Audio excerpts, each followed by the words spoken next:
हाँ जी। ਵਾਹਿਗੁਰੂ ਜੀ ਕਾ ਖਾਲਸਾ ਵਾਹਿਗੁਰੂ ਜੀ ਕੀ ਫਤਿਹ। ਵਾਹਿਗੁਰੂ ਜੀ ਕੀ ਫਤਿਹ।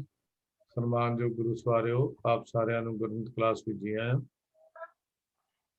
ਆਪ ਜੀ ਭਲੀ ਭਾਂਤ ਜਾਣਦੇ ਹੋ ਕਿ ਅਸੀਂ ਸ਼ੁੱਕਰਵਾਰ ਨੂੰ ਗੁਰਬਾਣੀ, ਉਚਾਰਨ, ਸੰਥਿਆ, ਵਿਆਕਰਨ ਇਹ ਕਲਾਸ ਪਰਮਾਨੈਂਟ ਚਲਾ ਰਹੇ ਹਾਂ।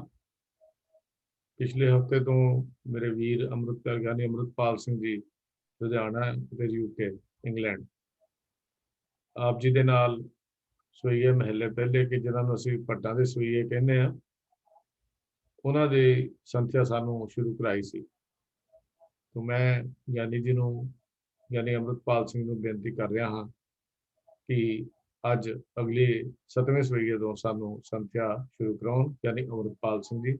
ਵਾਹਿਗੁਰੂ ਜੀ ਕਾ ਖਾਲਸਾ ਵਾਹਿਗੁਰੂ ਜੀ ਕੀ ਫਤਿਹ।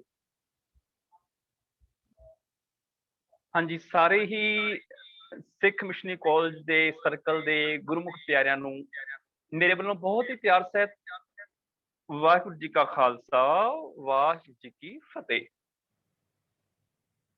ਗੁਰੂ ਨਾਨਕ ਸਾਹਿਬ ਜੀ ਦੀ ਸਿਫਤ ਦੇ ਵਿੱਚ ਭੱਟ ਕਲਸਹਾਰ ਜੀ ਨੇ 10 ਸਵਈਏ ਉਚਾਰਨ ਕੀਤੇ ਨੇ, ਜਿਨ੍ਹਾਂ ਦੇ ਵਿੱਚੋਂ ਅੱਜ 7ਵੇਂ ਸਵਈਏ ਤੋਂ ਵਿਚਾਰ ਆਰੰਭ ਹੈ। ਇਹ ਸੁਭਾਵਕ ਹੈ ਕਿ ਜਿਹੋ ਜੇ ਕੋਈ ਸਮਾਜ ਵਿੱਚ, ਜਿਹੋ ਜਿਹੇ ਮਾਹੌਲ ਦੇ ਵਿੱਚ ਕੋਈ ਵਿਚਰਦਾ ਹੈਗਾ ਵੈ, ਉਸੇ ਸਮਾਜ ਤੇ ਮਾਹੌਲ ਦੇ ਵਿੱਚੋਂ ਹੀ ਉਹ ਉਦਾਹਰਨਾਂ ਲੈ ਕੇ ਦੂਸਰਿਆਂ ਨੂੰ ਸਮਝਾਉਂਦਾ ਹੈਗਾ। ਸੁਭਾਵਕ ਹੈ ਔਰ ਨੈਚੁਰਲ ਹੈਗਾ ਇਹ। ਇਸੇ ਤਰ੍ਹਾਂ ਹੀ ਜਦੋਂ ਭੱਟਾਂ ਨੇ ਗੁਰੂ ਸਾਹਿਬ ਦੀ ਸਿਫਤ ਕੀਤੀ ਤੇ ਸਿਫਤ ਕਰਦਿਆਂ ਉਹੀ ਸ਼ਬਦਾਵਲੀ ਵਰਤੀ ਜਿਹੜੀ ਉਹਨਾਂ ਦੇ ਕੋਲ ਸੀ ਜਾਂ ਜਿਨ੍ਹਾਂ ਨਾਲ ਉਹਨਾਂ ਦਾ ਹਮੇਸ਼ਾ ਵਾਹ ਪੈਂਦਾ ਸੀ। ਉਸੇ ਸ਼ਬਦਾਵਲੀ ਨੂੰ ਵਰਤ ਕੇ ਉਹਨਾਂ ਨੇ ਗੁਰੂ ਨਾਨਕ ਸਾਹਿਬ ਜੀ, ਗੁਰੂ ਅੰਗਦ ਦੇਵ ਪਾਤਸ਼ਾਹ, ਗੁਰੂ ਅਮਰਦਾਸ ਸਾਹਿਬ, ਗੁਰੂ ਰਾਮਦਾਸ ਸਾਹਿਬ ਤੇ ਗੁਰੂ ਅਰਜਨ ਦੇਵ ਪਾਤਸ਼ਾਹ ਜੀ ਦੀ ਸਿਫਤ ਗਾਈ। ਮਾਨੋ ਜਿਵੇਂ ਕੋਈ ਜ਼ਿਮੀਂਦਾਰ ਕਿਸਾਨ ਹੋਵੇ ਤੇ ਉਹ ਕੀ ਕਰਦਾ, ਜਦੋਂ ਉਦਾਹਰਨ ਦੇਗਾ ਆਪਣੀ ਖੇਤੀਬਾੜੀ ਦੀ ਉਦਾਹਰਨ ਦੇਗਾ। ਦੁਕਾਨਦਾਰੀ ਕਰਨ ਵਾਲਾ ਆਪਣੇ ਦੁਕਾਨ ਸੌਦੇ ਸਮਾਨ ਦੀ ਹੀ ਉਹ ਉਦਾਹਰਨ ਦੇਗਾ। ਇਸੇ ਤਰ੍ਹਾਂ ਹੀ ਜੇ ਕੋਈ ਹੋਰ ਕਰਮ ਕਰਨ ਵਾਲਾ ਹੈ, ਡਰਾਈਵਰ ਜਿਹੜਾ ਉਦਾਹਰਨ ਦੇਗਾ ਆਪਣੀ ਡਰਾਈਵਰੀ ਦੀ ਉਦਾਹਰਨ ਦੇਗਾ। ਜਿਹੋ ਜਿਹੇ ਮਾਹੌਲ ਵਿੱਚ ਕੋਈ ਵਸਦਾ ਹੁੰਦਾ ਹੈ ਉਹੋ ਜਿਹੀ ਉਹ ਉਦਾਹਰਨਾਂ ਦਿੰਦਾ ਵੈ। ਜਦੋਂ ਭੱਟਾਂ ਨੇ ਗੁਰੂ ਸਾਹਿਬਾਨਾਂ ਦੀ ਸਿਫਤ ਕੀਤੀ, ਕਿਉਂਕਿ ਬ੍ਰਾਹਮਣ ਹੈਗੇ ਨੇ ਔਰ 11 ਦੇ 11 ਭੱਟ ਬ੍ਰਾਹਮਣ ਨੇ, ਉਹਨਾਂ ਸਾਰਿਆਂ ਦਾ ਸੰਬੰਧ ਸਨਾਤਨ ਮਤ ਦੇ ਨਾਲ ਹੈ। ਉਹਨਾਂ ਨੇ ਸਾਰੀ ਜ਼ਿੰਦਗੀ ਵੇਦ ਪੜ੍ਹੇ, ਸ਼ਾਸਤਰ ਪੜ੍ਹੇ, ਉਪਨਿਸ਼ਦਾਂ ਪੜ੍ਹੀਆਂ, ਕੁਰਾਨ ਪੜ੍ਹੇ ਤੇ ਨਾਲ ਉਹਨਾਂ ਨੇ ਹੋਰ ਆਪਣੇ ਸਾਰੇ ਧਾਰਮਿਕ ਗ੍ਰੰਥ ਪੜ੍ਹੇ। ਉਹਨਾਂ ਦੇ ਵਿੱਚ ਅਵਤਾਰਵਾਦ, ਦੇਵੀ ਦੇਵਤੇ, ਉਹਨਾਂ ਦੇ ਰਿਸ਼ੀ ਮੁਨੀ, ਇਹਨਾਂ ਸਾਰਿਆਂ ਦਾ ਜ਼ਿਕਰ ਆਉਂਦਾ ਰਿਹਾ। ਜਿਹਦੇ ਕਰਕੇ ਜਦੋਂ ਉਹਨਾਂ ਨੇ ਗੁਰੂ ਨਾਨਕ ਦੇ ਘਰ ਨੂੰ ਆ ਕੇ ਦੇਖਿਆ, ਗੁਰੂ ਨਾਨਕ ਦੇ ਘਰ ਦੀ ਸ਼ੋਭਾ ਸੁਣੀ, ਗੁਰੂ ਨਾਨਕ ਦੇ ਘਰ ਦੇ ਸਿਧਾਂਤਾਂ ਨੂੰ ਸੁਣਿਆ, ਗੁਰੂ ਨਾਨਕ ਦੇ ਘਰ ਦੇ ਸਿਧਾਂਤਾਂ ਨੂੰ ਸੁਣ ਕੇ ਉਹ ਇੱਕਦਮ ਹੱਕੇ ਬੱਕੇ ਰਹਿ ਗਏ, ਹੈਰਾਨ ਰਹਿ ਗਏ ਕਿ ਅੱਜ ਤੱਕ ਅਸੀਂ ਕੱਚ ਵੀ ਹਾਸਦੇ ਰਹੇ ਹਾਂ, ਸੱਚ ਤੇ ਇੱਥੇ ਹੈ। ਉਹਨਾਂ ਨੇ ਖੁਦ ਇਸ ਗੱਲ ਦਾ ਜ਼ਿਕਰ ਕੀਤਾ ਕਿ ਅਸੀਂ ਭਟਕ ਭਟਕ ਕੇ ਆਏ, ਜਦੋਂ ਗੁਰੂ ਨਾਨਕ ਦੇ ਦਰ ਤੇ ਆਏ, ਇੱਥੇ ਆ ਕੇ ਪਤਾ ਲੱਗਿਆ ਰਹਿਓ ਸੰਤ ਹੋਂ ਟੋਲ, ਸਾਧ ਬਹੁਤ ਤੇਰੇ ਡਿੱਠੇ, ਸੰਨਿਆਸੀ ਤਪੱਸੀਆਂ ਮੁੱਖੋਂ ਇਹ ਪੰਡਿਤ ਮਿੱਠੇ। ਅਸੀਂ ਬੜੇ ਸੰਤ ਸਾਧ ਟੋਲ ਕੇ ਦੇਖੇ, ਬੜੇ ਸੰਨਿਆਸੀਆਂ ਨੂੰ ਮਿਲੇ, ਬੜੇ ਜੋਗੀਆਂ ਨੂੰ ਮਿਲੇ, ਬੜੇ ਜੈਨੀਆਂ ਨੂੰ ਮਿਲੇ, ਅਸੀਂ ਸਾਰਿਆਂ ਨੂੰ ਮਿਲ ਕੇ ਦੇਖਿਆ, ਪਰ ਨਤੀਜਾ ਕੀ ਨਿਕਲਿਆ? 1 ਸਾਲ ਭਟਕਦੇ ਰਹੇ ਔਰ ਭਟਕਣ ਤੋਂ ਬਾਅਦ ਆਖਰ ਗੁਰੂ ਨਾਨਕ ਦੇ ਅਸੀਂ ਦਰ ਤੇ ਆ ਗਏ। ਰਹਿਓ ਸੰਤ ਹੋਂ ਟੋਲ, ਸਾਧ ਬਹੁਤ ਤੇਰੇ ਡਿੱਠੇ, ਸੰਨਿਆਸੀ ਤਪੱਸੀਆਂ ਮੁੱਖੋਂ ਇਹ ਪੰਡਿਤ ਮਿੱਠੇ, ਬਰਸ ਏਕ ਹੋਂ ਫਿਰਿਓ ਕਿਨੇ ਨਾ ਪਰਚੋ ਲਾਇਓ, ਕਹਿਤਿਆਂ ਕਹਿਤੀ ਸੁਣੀ ਰਹਿਤ ਕੋ ਖੁਸ਼ੀ ਨਾ ਆਇਓ। ਜ਼ਬਾਨ ਤੇ ਬੜੇ ਮਿੱਠੇ ਸਨ, ਗੱਲਾਂ ਵੀ ਬਹੁਤ ਸੋਹਣੀਆਂ ਕਰਦੇ ਸਨ, ਪਰ ਉਹਨਾਂ ਦੀ ਰਹਿਤ ਦੇਖ ਕੇ ਖੁਸ਼ੀ ਨਹੀਂ ਆਈ। ਉਹਨਾਂ ਦਾ ਜੀਵਨ ਉਦਾਂ ਦਾ ਨਹੀਂ ਸੀ ਹੈਗਾ, ਸਿਰਫ ਗੱਲਾਂ ਕਰਦੇ ਸਨ। ਸੋਹਣੀਆਂ ਗੱਲਾਂ ਤੇ ਦੀਵਾਰਾਂ ਦੇ ਉੱਪਰ ਵੀ ਲਿਖੀਆਂ ਹੁੰਦੀਆਂ ਨੇ। ਹੁਣ ਦੀਵਾਰਾਂ ਬ੍ਰਹਮ ਗਿਆਨੀ ਥੋੜੇ ਹੋ ਜਾਂਦੀਆਂ ਨੇ। ਦੀਵਾਰ ਦੇ ਉੱਪਰ ਕੋਈ ਸੋਹਣੀ ਗੱਲ ਲਿਖਣ ਨਾਲ ਦੀਵਾਰ ਬ੍ਰਹਮ ਗਿਆਨੀ ਨਹੀਂ ਹੋ ਜਾਏਗੀ। ਅਸਲੀ ਧਰਮੀ ਉਹ ਜਿਹੜਾ ਉਹਨਾਂ ਗੱਲਾਂ ਨੂੰ ਕਮਾ ਲਵੇ। ਹੁਣ ਇਹ ਮੁੱਖੋਂ ਤੇ ਬੜੇ ਮਿੱਠੇ ਸਨ, ਸੰਨਿਆਸੀ ਤਪੱਸੀਆਂ ਮੁੱਖੋਂ ਇਹ ਪੰਡਿਤ ਮਿੱਠੇ, ਮੂੰਹ ਮਿੱਠੇ ਬੋਲ ਬੋਲਦੇ ਸਨ। ਬਰਸ ਏਕ ਹੋਂ ਫਿਰਿਓ ਕਿਨੇ ਨਾ ਪਰਚੋ ਲਾਇਓ, ਕਹਿਤਿਆਂ ਕਹਿਤੀ ਸੁਣੀ ਰਹਿਤ ਕੋ ਖੁਸ਼ੀ ਨਾ ਆਇਓ। ਉਪਦੇਸ਼ ਤੇ ਬਹੁਤ ਕਰਦੇ ਸਨ, ਉਹਨਾਂ ਦੀ ਰਹਿਤ ਦੇਖ ਕੇ ਖੁਸ਼ੀ ਨਹੀਂ ਆਈ। ਕਾਰਨ ਕੀ ਸੀ? ਹਰ ਨਾਮ ਛੋੜ ਦੂਜਾ ਲੱਗੇ, ਤਿਨ ਕੇ ਗੁਣ ਹੋ ਕਿਆ ਕਹੂੰ। ਫਿਰ ਅਖੀਰ ਕੀ ਹੋਇਆ? ਗੁਰ ਦਈ ਮਿਲਾਇਓ ਭਿਖਿਆ, ਜੀਵ ਤੂੰ ਰੱਖੈ ਤਿਵ ਰਹੋ। ਭਾਵ ਮੈਨੂੰ ਹਰੀ ਪ੍ਰਭੂ ਨੇ ਮੈਨੂੰ ਗੁਰੂ ਅਮਰਦਾਸ ਪਾਤਸ਼ਾਹ ਜੀ ਤੁਹਾਡੇ ਨਾਲ ਮਿਲਾ ਦਿੱਤਾ। ਫਿਰ ਹੁਣ ਮੈਂ ਤੁਹਾਡੀ ਸ਼ਰਨ ਵਿੱਚ ਆ ਗਿਆ, ਜਿਵੇਂ ਰੱਖੋਗੇ ਉਦਾਂ ਰਵਾਂਗਾ। ਹੁਣ ਸਾਰਾ ਜੀਵਨ ਗ੍ਰੰਥਾਂ ਨੂੰ ਪੜ੍ਹਿਆ, ਆਪਣੇ ਰਿਸ਼ੀਆਂ ਮੁਨੀਆਂ ਦੇ ਇਤਿਹਾਸ ਨੂੰ, ਮਿਥਿਹਾਸ ਨੂੰ, ਜੋ ਵੀ ਉਹਨਾਂ ਦੀ ਸਾਖੀਆਂ ਨੂੰ, ਕਹਾਣੀਆਂ ਨੂੰ ਪੜ੍ਹਿਆ, ਔਰ ਗੁਰੂ ਨਾਨਕ ਦੇ ਦਰ ਤੇ ਆਏ, ਆ ਕੇ ਝੁਕ ਗਏ। ਔਰ ਇਹਨੇ ਇਸ ਗੱਲ ਦਾ ਜ਼ਿਕਰ ਕੀਤਾ ਹੈਗਾ, ਜਦੋਂ ਅਸੀਂ ਗੁਰੂ ਰਾਮਦਾਸ ਪਾਤਸ਼ਾਹ ਦੀ ਸਿਫਤ ਦਾ ਬਚਨ ਪੜ੍ਹਦੇ ਹਾਂ ਕਿ ਆਖਰ ਇੱਕ ਉੱਤਮ ਪੰਥ ਸੁਣਿਓ ਗੁਰ ਸੰਗਤ, ਇੱਕ ਸ੍ਰੇਸ਼ਟ ਰਸਤਾ ਨਜ਼ਰ ਆਇਆ, ਤਹਿ ਮਿਲੰਤ ਜਮ ਤਰਾਸ ਮਿਟਾਈ, ਇੱਕ ਅਰਦਾਸ ਪਾਠ ਕੀਰਤ ਕੀ ਗੁਰੂ ਰਾਮਦਾਸ ਰਾਖੋ ਸ਼ਰਨਾਈ। ਹੁਣ ਜਦੋਂ ਉਹਨਾਂ ਨੇ ਗੁਰੂ ਨਾਨਕ ਦੇ ਘਰ ਦੇ ਸਿਧਾਂਤ ਦੇਖੇ ਵੀ ਬੜੇ ਉੱਚੇ ਸੁੱਚੇ ਸਿਧਾਂਤ ਨੇ, ਔਰ ਕੇਵਲ ਸਿਧਾਂਤ ਨਹੀਂ, ਉਹਨਾਂ ਮੁਤਾਬਕ ਸਿੱਖਾਂ ਦਾ ਜੀਵਨ ਵੀ ਬਣ ਰਿਹਾ ਹੈ, ਤਬਦੀਲੀ ਆ ਰਹੀ, ਬਦਲਾਅ ਆ ਰਿਹਾ ਹੈ, ਉਹਨਾਂ ਨੇ ਫਿਰ ਗੁਰੂ ਸਾਹਿਬਾਨਾਂ ਦੀ ਸਿਫਤ ਗਾਈ। ਗੁਰੂ ਨਾਨਕ ਸਾਹਿਬ ਜੀ ਦੀ ਜਦੋਂ ਸਿਫਤ ਗਾਈ ਤੇ ਸੁਭਾਵਕ ਸਿਫਤ ਵਾਸਤੇ ਜਿਹੜੇ ਵਿਸ਼ੇਸ਼ਣ ਚਾਹੀਦੇ ਨੇ, ਜਿਹੜੇ ਵਿਸ਼ੇਸ਼ਣ ਉਹਨਾਂ ਕੋਲ ਆਲਰੇਡੀ ਸਨ, ਉਹਨਾਂ ਨੇ ਉਹੀ ਵਿਸ਼ੇਸ਼ਣ ਵਰਤੇ। ਮੰਨੋ ਜਿਵੇਂ ਪਿੰਡ ਦਾ ਚੌਧਰੀ ਜਿਹੜਾ ਹੈ, ਪਿੰਡ ਦਾ ਜਿਵੇਂ ਆਦਮੀ ਹੈ, ਹੁਣ ਉਹ ਪਿੰਡ ਤੋਂ ਕਦੀ ਬਾਹਰ ਨਾ ਗਿਆ ਹੋਵੇ, ਤੇ ਜੇ ਕੋਈ ਉਹਦੇ ਪਿੰਡ ਦੇ ਵਿੱਚ ਨਵਾਬ ਆ ਜਾਏ, ਹਾਕਮ ਆ ਜਾਏ, ਉਹਦੇ ਪਿੰਡ ਦੇ ਵਿੱਚ ਰਿਆਸਤ ਦਾ ਰਾਜਾ ਆ ਜਾਏ, ਤੇ ਉਹ ਬੰਦਾ ਕਹੇ ਵਾਹ ਚੌਧਰੀ ਸਾਹਿਬ ਆਓ, ਆ ਕੇ ਬੈਠੋ, ਆਓ ਚੌਧਰੀ ਸਾਹਿਬ ਬੈਠੋ, ਕਿਉਂਕਿ ਉਹਦੇ ਲਈ ਪਿੰਡ ਦਾ ਚੌਧਰੀ ਹੀ ਸਭ ਤੋਂ ਵੱਡੀ ਉਹਦੇ ਲਈ ਪਦਵੀ ਹੈਗੀ ਹੈ। ਪਿੰਡ ਦਾ ਚੌਧਰੀ ਉਹਦੀ ਸਭ ਤੋਂ ਵੱਡੀ ਡੈਜ਼ਿਗਨੇਸ਼ਨ ਹੈ। ਹੁਣ ਜੇ ਉਹ ਰਾਜੇ ਨੂੰ ਕਵੇ ਆਓ ਚੌਧਰੀ ਸਾਹਿਬ ਆ ਕੇ ਬੈਠੋ, ਹੁਣ ਆਪਣੇ ਵੱਲੋਂ ਤੇ ਸਿਫਤ ਕਰ ਰਿਹਾ ਉਹ, ਪਰ ਇਹ ਨਹੀਂ ਪਤਾ ਵੀ ਉਹਦੇ ਸਿਫਤ ਦੇ ਜਿਹੜੇ ਵਿਸ਼ੇਸ਼ਣ ਨੇ ਬੜੇ ਛੋਟੇ ਨੇ, ਪਰ ਉਹੀ ਜਿਹੜੇ ਉਹਨੂੰ ਵਿਸ਼ੇਸ਼ਣ ਆਉਂਦੇ ਸਨ ਉਹਨੇ ਕਰ ਦਿੱਤੇ। ਜਿਵੇਂ ਗੁਰੂ ਨਾਨਕ ਸਾਹਿਬ ਕਹਿੰਦੇ ਨੇ, ਤੂੰ ਸੁਲਤਾਨ ਕਹਾਂ ਹੋ ਮੀਆਂ, ਇਹ ਪ੍ਰਭੂ ਹੈ ਤੂੰ ਬਾਦਸ਼ਾਹ ਸੁਲਤਾਨ, ਪਰ ਤੈਨੂੰ ਮੈਂ ਮੀਆਂ ਜੀ ਕਹਿ ਕੇ ਸੰਬੋਧਨ ਕਰਦਾ। ਵਾਹ ਮੀਆਂ ਜੀ ਕੀ ਬਾਤ, ਹਾਲਾਂਕਿ ਤੇਰੀ ਸਿਫਤ ਕਰ ਰਿਹਾ, ਪਰ ਤੇਰੀ ਸਿਫਤ ਨਹੀਂ, ਭਾਵ ਮੇਰੇ ਕੋਲ ਜਿਹੜੀ ਸ਼ਬਦਾਵਲੀ ਹੈ ਮੈਂ ਉਹਦੇ ਚ ਤੇਰੀ ਸਿਫਤ ਕਰ ਰਿਹਾ, ਤੇਰੀ ਸਿਫਤ ਦਾ ਅੰਤ ਨਹੀਂ ਹੈ। ਤੂੰ ਸੁਲਤਾਨ ਕਹਾਂ ਹੋ ਮੀਆਂ, ਤੇਰੀ ਕਵਨ ਵਡਾਈ, ਜੋ ਤੂੰ ਦੇ ਸੋ ਕਹਾਂ ਸੁਆਮੀ, ਮੈਂ ਮੂਰਖ ਕਹਿ ਨਾ ਜਾਈ। ਭੱਟਾਂ ਕੋਲ ਜਿਹੜੇ ਵਿਸ਼ੇਸ਼ਣ ਸਨ, ਜਿਹੜੀ ਸ਼ਬਦਾਵਲੀ ਸੀ, ਉਸੇ ਨੂੰ ਹੀ ਵਰਤਿਆ। ਇੱਥੇ ਹੁਣ ਜਦੋਂ ਭੱਟਾਂ ਨੇ ਸਿਫਤ ਕੀਤੀ ਤੇ ਭੱਟ ਆਖਦੇ ਨੇ, ਹੇ ਗੁਰੂ ਨਾਨਕ ਸਾਹਿਬ, 7ਵੇਂ ਸਵਈਏ ਤੋਂ ਇਹ ਵਿਚਾਰ ਆਰੰਭ ਹੈਗੀ ਹੈ। ਸਤਜੁਗ ਤੈ ਮਾਣਿਓ ਛਲਿਓ ਬਲ, ਬਾਵਨ ਪਾਇਓ ਤੇਰੇ ਤੈ ਮਾਣਿਓ, ਰਾਮ ਰਘੁਵੰਸ ਕਹਾਇਓ, द्वापर कृष्ण मुरार कंस कृतार्थ कियो, उग्रसेन को राज अपै भगतैं जन दियो। कलयुग प्रमाण नानक गुर अंगद अमर कहायो, श्री गुरु राज अबिचल अटल आद पुरख फरमायो। ਹੁਣ ਭੱਟਾਂ ਨੇ ਸਿਫਤ ਗਾਈ, ਭੱਟ ਕਲ ਸਹਾਰ ਨੇ, ਤੇ ਗੁਰੂ ਨਾਨਕ ਪਾਤਸ਼ਾਹ ਤੇਰੀ ਸਿਫਤ ਕਿਵੇਂ ਕਰਾਂ? ਸਾਡੇ ਮਤ ਵਿੱਚ ਉੱਚੇ ਤੋਂ ਉੱਚਾ ਜਿਹੜਾ ਸਤਜੁਗ ਦਾ ਮਾਲਕ ਸੀ, ਪੈਗੰਬਰ ਸੀ, ਅਵਤਾਰ ਸੀ, ਉਹ ਸੀ ਸਾਡੇ ਲਈ ਵਾਮਨ। ਸਾਡੇ ਲਈ ਵਾਮਨ ਅਵਤਾਰ ਸਭ ਤੋਂ ਵੱਡਾ ਹੈ, ਪਰ ਗੁਰੂ ਨਾਨਕ ਪਾਤਸ਼ਾਹ ਜਦੋਂ ਅਸੀਂ ਤੁਹਾਨੂੰ ਦੇਖਦੇ ਹਾਂ, ਇਸ ਤਰ੍ਹਾਂ ਲੱਗਦਾ ਹੈ ਸਾਡੇ ਲਈ ਵਾਮਨ ਅਵਤਾਰ ਤੁਸੀਂ ਹੋ। ਏਦਾਂ ਲੱਗਦਾ ਜਿਵੇਂ ਸਤਜੁਗ ਦੇ ਵਿੱਚ ਤੁਸੀਂ ਹੀ ਰਾਜਯੋਗ ਮਾਣਿਆ, ਤੇ ਤੁਸੀਂ ਹੀ ਰਾਜੇ ਵੱਲ ਨੂੰ ਚੱਲਿਆ, ਤੇ ਤੁਸੀਂ ਹੀ ਵਾਮਨ ਅਵਤਾਰ ਹੋ। ਭਾਵ ਵਾਮਨ ਅਵਤਾਰ ਸਾਡੇ ਮਤ ਦੇ ਵਿੱਚ ਇੱਕ ਬਹੁਤ ਵੱਡਾ ਸਤਜੁਗ ਦਾ ਇੱਕ ਅਵਤਾਰ ਮੰਨਿਆ ਗਿਆ। ਪਰ ਗੁਰੂ ਨਾਨਕ ਪਾਤਸ਼ਾਹ ਜਦੋਂ ਅਸੀਂ ਤੁਹਾਨੂੰ ਦੇਖਦੇ ਆ, ਇਸ ਤਰ੍ਹਾਂ ਲੱਗਦਾ ਤੁਸੀਂ ਤੇ ਸਤਜੁਗ ਦੇ ਵਿੱਚ ਆ ਕੇ ਮਾਣਿਆ ਹੈ। ਸਤਜੁਗ ਤੈ ਮਾਣਿਓ, ਸਤਜੁਗ ਦੇ ਇੱਥੇ ਗੱਗੇ ਨੂੰ ਸਿਹਾਰੀ ਹੈਗੀ ਹੈ, ਤੇ ਸਿਹਾਰੀ ਦਾ ਮਤਲਬ ਅੱਗੇ ਕਾਰਕੀ ਅਰਥ ਬਣ ਜਾਣਗੇ ਵਿੱਚ। ਸਤਜੁਗ ਵਿੱਚ ਤੈ ਮਾਣਿਓ, ਇੱਥੇ ਪਾਠ ਤੈ ਨਹੀਂ ਆਏਗਾ, ਤੈ ਹੁੰਦਾ ਅਤੇ ਵਾਸਤੇ, ਇੱਥੇ ਤੈ ਮੈਨੇ ਤੂੰ ਸੰਬੋਧਨ ਕਰ ਰਹੇ ਨੇ ਭੱਟ ਕਲ ਸਹਾਰ ਤੇ ਗੁਰੂ ਨਾਨਕ ਪਾਤਸ਼ਾਹ। ਸਤਜੁਗ ਵਿੱਚ ਤੁਸੀਂ ਮਾਣਿਆ, ਕੀ ਮਾਣਿਆ? ਜਿਹੜੇ ਸਰਾਜ ਜੋਗ ਦੀ ਗੱਲ ਬਾਰ-ਬਾਰ ਕਰ ਰਹੇ ਨੇ, ਕਬ ਕਲ ਸੁਜਸ ਗਾਵੋ ਗੁਰੂ ਨਾਨਕ ਰਾਜ ਜੋਗ ਜਿਨ ਮਾਣਿਓ, ਉਹ ਵਾਲਾ ਰਾਜ ਜੋਗ ਜਿਹੜਾ ਮਾਣੇ ਸਤਜੁਗ ਵਿੱਚ ਵੀ ਤੁਸੀਂ ਹੀ ਮਾਣਿਆ ਹੈ। ਇਸ ਤਰ੍ਹਾਂ ਲੱਗਦਾ ਸਾਡੇ ਲਈ ਵਾਮਨ ਅਵਤਾਰ ਤੁਸੀਂ ਹੋ, ਤੇ ਤੁਸੀਂ ਹੀ ਸਤਜੁਗ ਨੂੰ ਮਾਣਨ ਵਾਲੇ ਹੋ। ਸਤਜੁਗ ਦੇ ਵਿੱਚ ਤੁਸੀਂ ਹੀ ਰਾਜਯੋਗ ਨੂੰ ਮਾਣਨ ਵਾਲੇ ਹੋ। ਸਤਜੁਗ ਗੱਗੇ ਨੂੰ ਸਿਹਾਰੀ ਆ ਗਈ, ਮੈਨੇ ਸਤਜੁਗ ਵਿੱਚ ਸਿਹਾਰੀ ਕਰਕੇ ਅਰਥ ਦੇਗੀ। ਤੈ ਮਾਣਿਓ ਕੀ ਹੋਇਆ? ਛਲਿਓ ਬਲ, ਬਲ ਨੂੰ ਤੁਸੀਂ ਛਲਿਆ, ਕਿਉਂਕਿ ਵਾਮਨ ਅਵਤਾਰ ਨੇ ਰਾਜੇ ਬਲ ਨੂੰ ਛਲਿਆ ਸੀ, ਠੱਗਿਆ ਸੀ। ਇਸੇ ਤਰ੍ਹਾਂ ਛਲਿਓ ਬਲ ਵਾਮਨ ਪਾਇਓ, ਵਾਮਨ ਅਵਤਾਰ ਪਾਇਓ, ਭਾਵ ਤੈਨੂੰ ਵਾਮਨ ਅਵਤਾਰ ਬਣਨਾ ਚੰਗਾ ਲੱਗਾ। ਸਾਡੇ ਲਈ ਤੂੰ ਹੀ ਵਾਮਨ ਅਵਤਾਰ ਹੈ, ਭਾਵ ਅਸੀਂ ਕਿਸੇ ਹੋਰ ਵਾਮਨ ਨੂੰ ਨਹੀਂ ਮੰਨਦੇ, ਤੂੰ ਹੀ ਸਾਡੇ ਲਈ ਵਾਮਨ ਅਵਤਾਰ ਹੈਗਾ। ਤ੍ਰੇਤੈ ਤੈ ਮਾਣਿਓ ਰਾਮ ਰਘੁਵੰਸ਼ ਕਹਾਇਓ।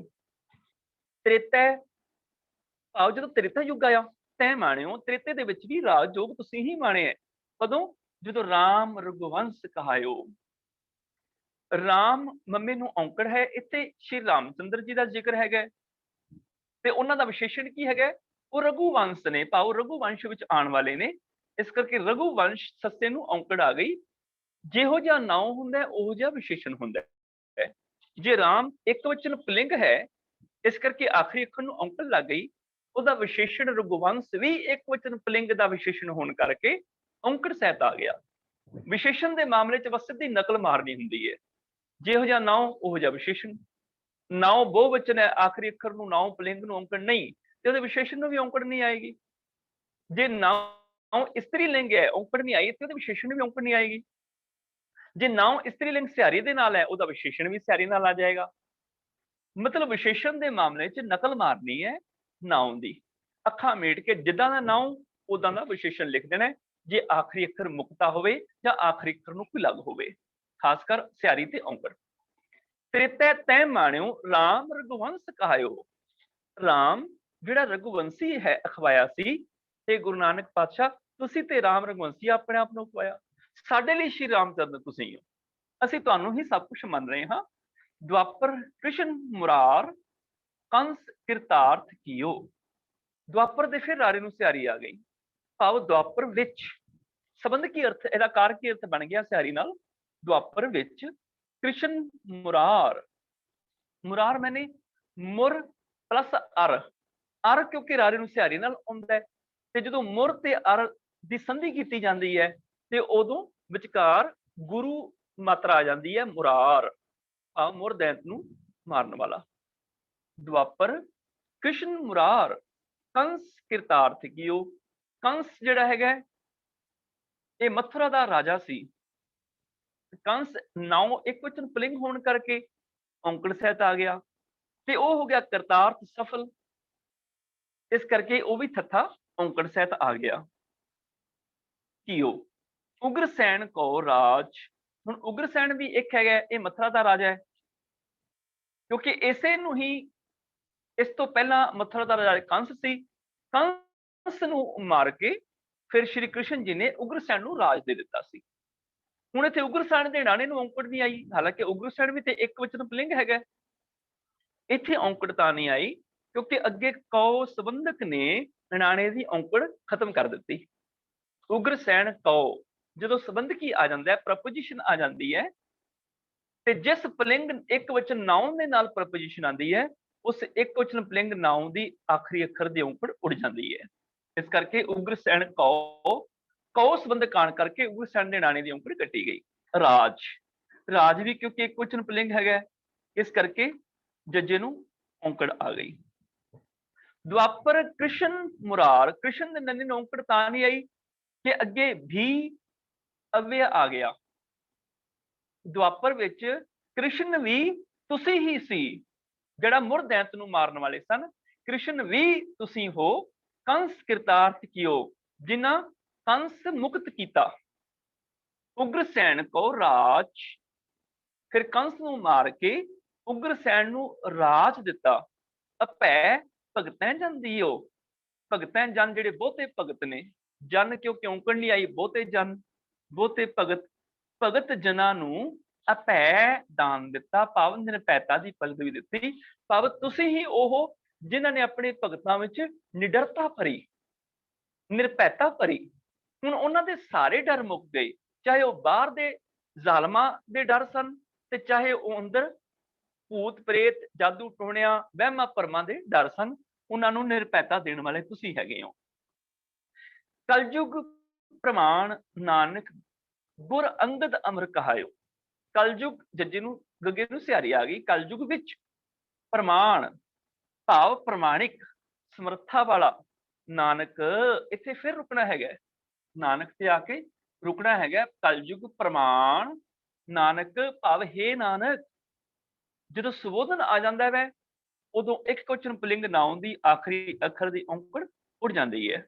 ਭਾਵ ਹੈ ਨਾਨਕ ਕਲਯੁਗ ਦੇ ਵਿੱਚ ਤੁਸੀਂ ਪ੍ਰਮਾਣ ਹੋ। ਪ੍ਰਮਾਣਕ ਮਾने ਸਮਰੱਥਾ ਵਾਲਾ। ਕਲਯੁਗ ਦੇ ਵਿੱਚ ਪ੍ਰਮਾਣਕ ਸਮਰੱਥਾ ਵਾਲਾ ਹੈ ਕੌਣ? हे ਨਾਨਕ ਗੁਰ ਅੰਗਦ ਅਮਰ ਕਹਾਇਓ, ਤੁਸੀਂ ਹੀ ਗੁਰੂ ਅੰਗਦ ਤੇ ਗੁਰੂ ਅਮਰਦਾਸ ਸਾਹਿਬ ਆਪਣੇ ਆਪ ਨੂੰ ਅਖਵਾਇਆ ਹੈ। ਅੰਗਦ ਇੱਕ ਕੁਚਨ ਪੁਲਿੰਗ ਨਾਉ ਹੋਣ ਕਰਕੇ ਦੱਦੇ ਨੂੰ ਔਂਕੜ ਆ ਗਈ। ਅਮਰ ਅਮਰਦਾਸ ਸਤਿਗੁਰੂ ਪਾਤਸ਼ਾਹ ਵਾਸਤੇ ਆਇਆ ਹੈ, ਇਸ ਕਰਕੇ ਰਾਰੇ ਨੂੰ ਔਂਕੜ ਆ ਗਈ। ਤੇ ਗੁਰੂ ਅੰਗਦ ਦੇ ਪਾਤਸ਼ਾਹ ਤੇ ਗੁਰੂ ਅਮਰਦਾਸ ਪਾਤਸ਼ਾਹ ਦਾ ਵਿਸ਼ੇਸ਼ਣ ਕੌਣ ਹੈ? ਇੱਥੇ ਵਿਸ਼ੇਸ਼ਣ ਹੈਗਾ ਗੁਰ। ਇਸ ਕਰਕੇ ਗੁਰ ਦੇ ਵੀ ਰਾਰੇ ਨੂੰ ਔਂਕੜ ਆ ਗਈ। ਭਾਵ ਗੁਰੂ ਅੰਗਦ ਦੇਵ ਪਾਤਸ਼ਾਹ ਤੇ ਗੁਰੂ ਅਮਰਦਾਸ ਪਾਤਸ਼ਾਹ, हे ਨਾਨਕ ਤੁਸੀਂ ਕਹਾਇਆ ਹੈ। हे ਨਾਨਕ ਕਲਯੁਗ ਪ੍ਰਮਾਣ ਨਾਨਕ ਗੁਰੂ ਅੰਗਦ ਅਮਰ ਕਹਾਇਓ, श्री गुरु राज अबिचल अटल आद पुरख फरमायो। श्री गुरु राज ਦੇ ਜੱਜੇ ਨੂੰ ਔਂਕੜ ਆ ਗਈ। ਭਾਵੇਂ ਇੱਕ ਰਾਜ ਦੀ ਗੱਲ ਹੈ, ਉਸ ਰਾਜ ਦਾ ਵਿਸ਼ੇਸ਼ਣ ਕਿਹੜਾ ਹੈ? ਉਸ ਰਾਜ ਦੀ ਖੂਬੀ ਕੀ ਹੈ? ਉਸ ਰਾਜ ਦੀ ਵਿਸ਼ੇਸ਼ਤਾ ਖੂਬੀ ਇਹ ਹੈ ਕਿ ਉਹ ਅਬਿਚਲ ਹੈ, ਜਿਹੜਾ ਚਲਾਇਮਾਨ ਨਹੀਂ ਹੈ, ਜਿਹੜਾ ਹਿਲਦਾ ਨਹੀਂ ਹੈ, ਜਿਹੜਾ ਡੋਲਦਾ ਨਹੀਂ ਹੈ। ਇਸ ਕਰਕੇ ਉਹ ਅਬਿਚਲ ਹੈ। ਅਟਲ ਜਿਹੜਾ ਡੋਲਦਾ ਨਹੀਂ ਹੈ। ਇਸ ਕਰਕੇ ਰਾਜ ਦੇ ਦੋ ਵਿਸ਼ੇਸ਼ਣ ਆ ਗਏ, ਇੱਕ ਅਬਿਚਲ, ਇੱਕ ਅਟਲ। ਰਾਜ ਨਾਉਂ ਦੇ ਆਖਰੀ ਅੱਖਰ ਨੂੰ ਔਂਕੜ ਆਈ ਤੇ ਉਹਨਾਂ ਦੇ ਵਿਸ਼ੇਸ਼ਣਾਂ ਨੂੰ ਵੀ ਔਂਕੜ ਆ ਗਈ। ਅੱਖਾਂ ਮੀਟ ਕੇ ਵਿਸ਼ੇਸ਼ਣ ਨੂੰ ਔਂਕੜ ਲਾ ਦੋ ਜੇ ਨਾਉਂ ਨੂੰ ਔਂਕੜ ਲੱਗੀ ਹੈ। ਆਦ ਪੁਰਖ ਫਰਮਾਇਓ, ਆਦ ਆਦਿ ਤੋਂ ਬਣਿਆ ਹੈ। ਮੌਲਿਕ ਸਿਆਰੀ ਆਪਣੀ ਹਮੇਸ਼ਾ ਨਾਲ ਲੈ ਕੇ ਆਉਂਦਾ ਹੈ ਵਾਲਾ ਸ਼ਬਦ ਆਦ। ਪੁਰਖ ਦੇ ਖੱਖੇ ਨੂੰ ਆ ਗਈ ਸਿਆਰੀ। ਪੁਰਖ ਹੈਗਾ ਇੱਕ ਵਚਨ ਪੁਲਿੰਗ ਅਕਾਲ ਪੁਰਖ, ਤੇ ਇੱਥੇ ਔਂਕੜ ਨਹੀਂ ਚਾਹੀਦੀ ਸੀ, ਪਰ ਅੱਗੇ ਸੰਬੰਧਕ ਆ ਗਿਆ ਨੇ, ਇਸ ਕਰਕੇ ਨੇ ਦੀ ਥਾਂ ਤੇ ਸਿਆਰੀ ਲੱਗ ਗਈ। ਪੁਰਖ ਨੇ ਆਦ ਪੁਰਖ ਫਰਮਾਇਓ। ਭਾਵ ਕਲਯੁਗ ਪ੍ਰਮਾਣ, ਕਲਯੁਗ ਵਿੱਚ ਸਮਰੱਥਾ ਵਾਲਾ ਕੌਣ? ਨਾਨਕ। हे ਨਾਨਕ ਉਹ ਗੁਰੂ ਨਾਨਕ ਜਿਹੜੇ ਕਲਯੁਗ ਦੇ ਵਿੱਚ ਇਸ ਸਮੇਂ ਦੇ ਵਿੱਚ ਸਮਰੱਥਾ ਵਾਲੇ ਮੰਨੇ ਗਏ।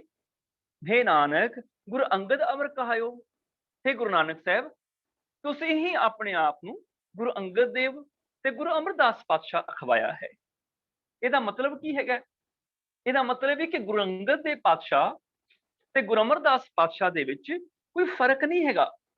ਗੁਰੂ ਨਾਨਕ ਵਿੱਚ, ਗੁਰੂ ਅੰਗਦ ਦੇਵ ਪਾਤਸ਼ਾਹ ਤੇ ਗੁਰੂ ਰਾਮਦਾਸ ਪਾਤਸ਼ਾਹ, ਗੁਰੂ ਅਮਰਦਾਸ ਪਾਤਸ਼ਾਹ, ਗੁਰੂ ਅਰਜਨ ਦੇਵ ਪਾਤਸ਼ਾਹ, 10 ਗੁਰੂਆਂ ਦੇ ਵਿੱਚ ਕੋਈ ਵੀ ਫਰਕ ਨਹੀਂ। ਇਸੇ ਕਰਕੇ ਭੱਟਾਂ ਨੇ ਅੱਗੇ ਚੱਲ ਕੇ ਵੀ ਇਸ ਗੱਲ ਦਾ ਜ਼ਿਕਰ ਕੀਤਾ ਹੈਗਾ। ਜੋਤ ਰੂਪ ਹਰ ਆਪ ਗੁਰੂ ਨਾਨਕ ਕਹਾਇਓ, ਤਾਂ ਤੇ ਅੰਗਦ ਭਇਓ, ਤਤ ਸਿਉ ਤਤ ਮਿਲਾਇਓ।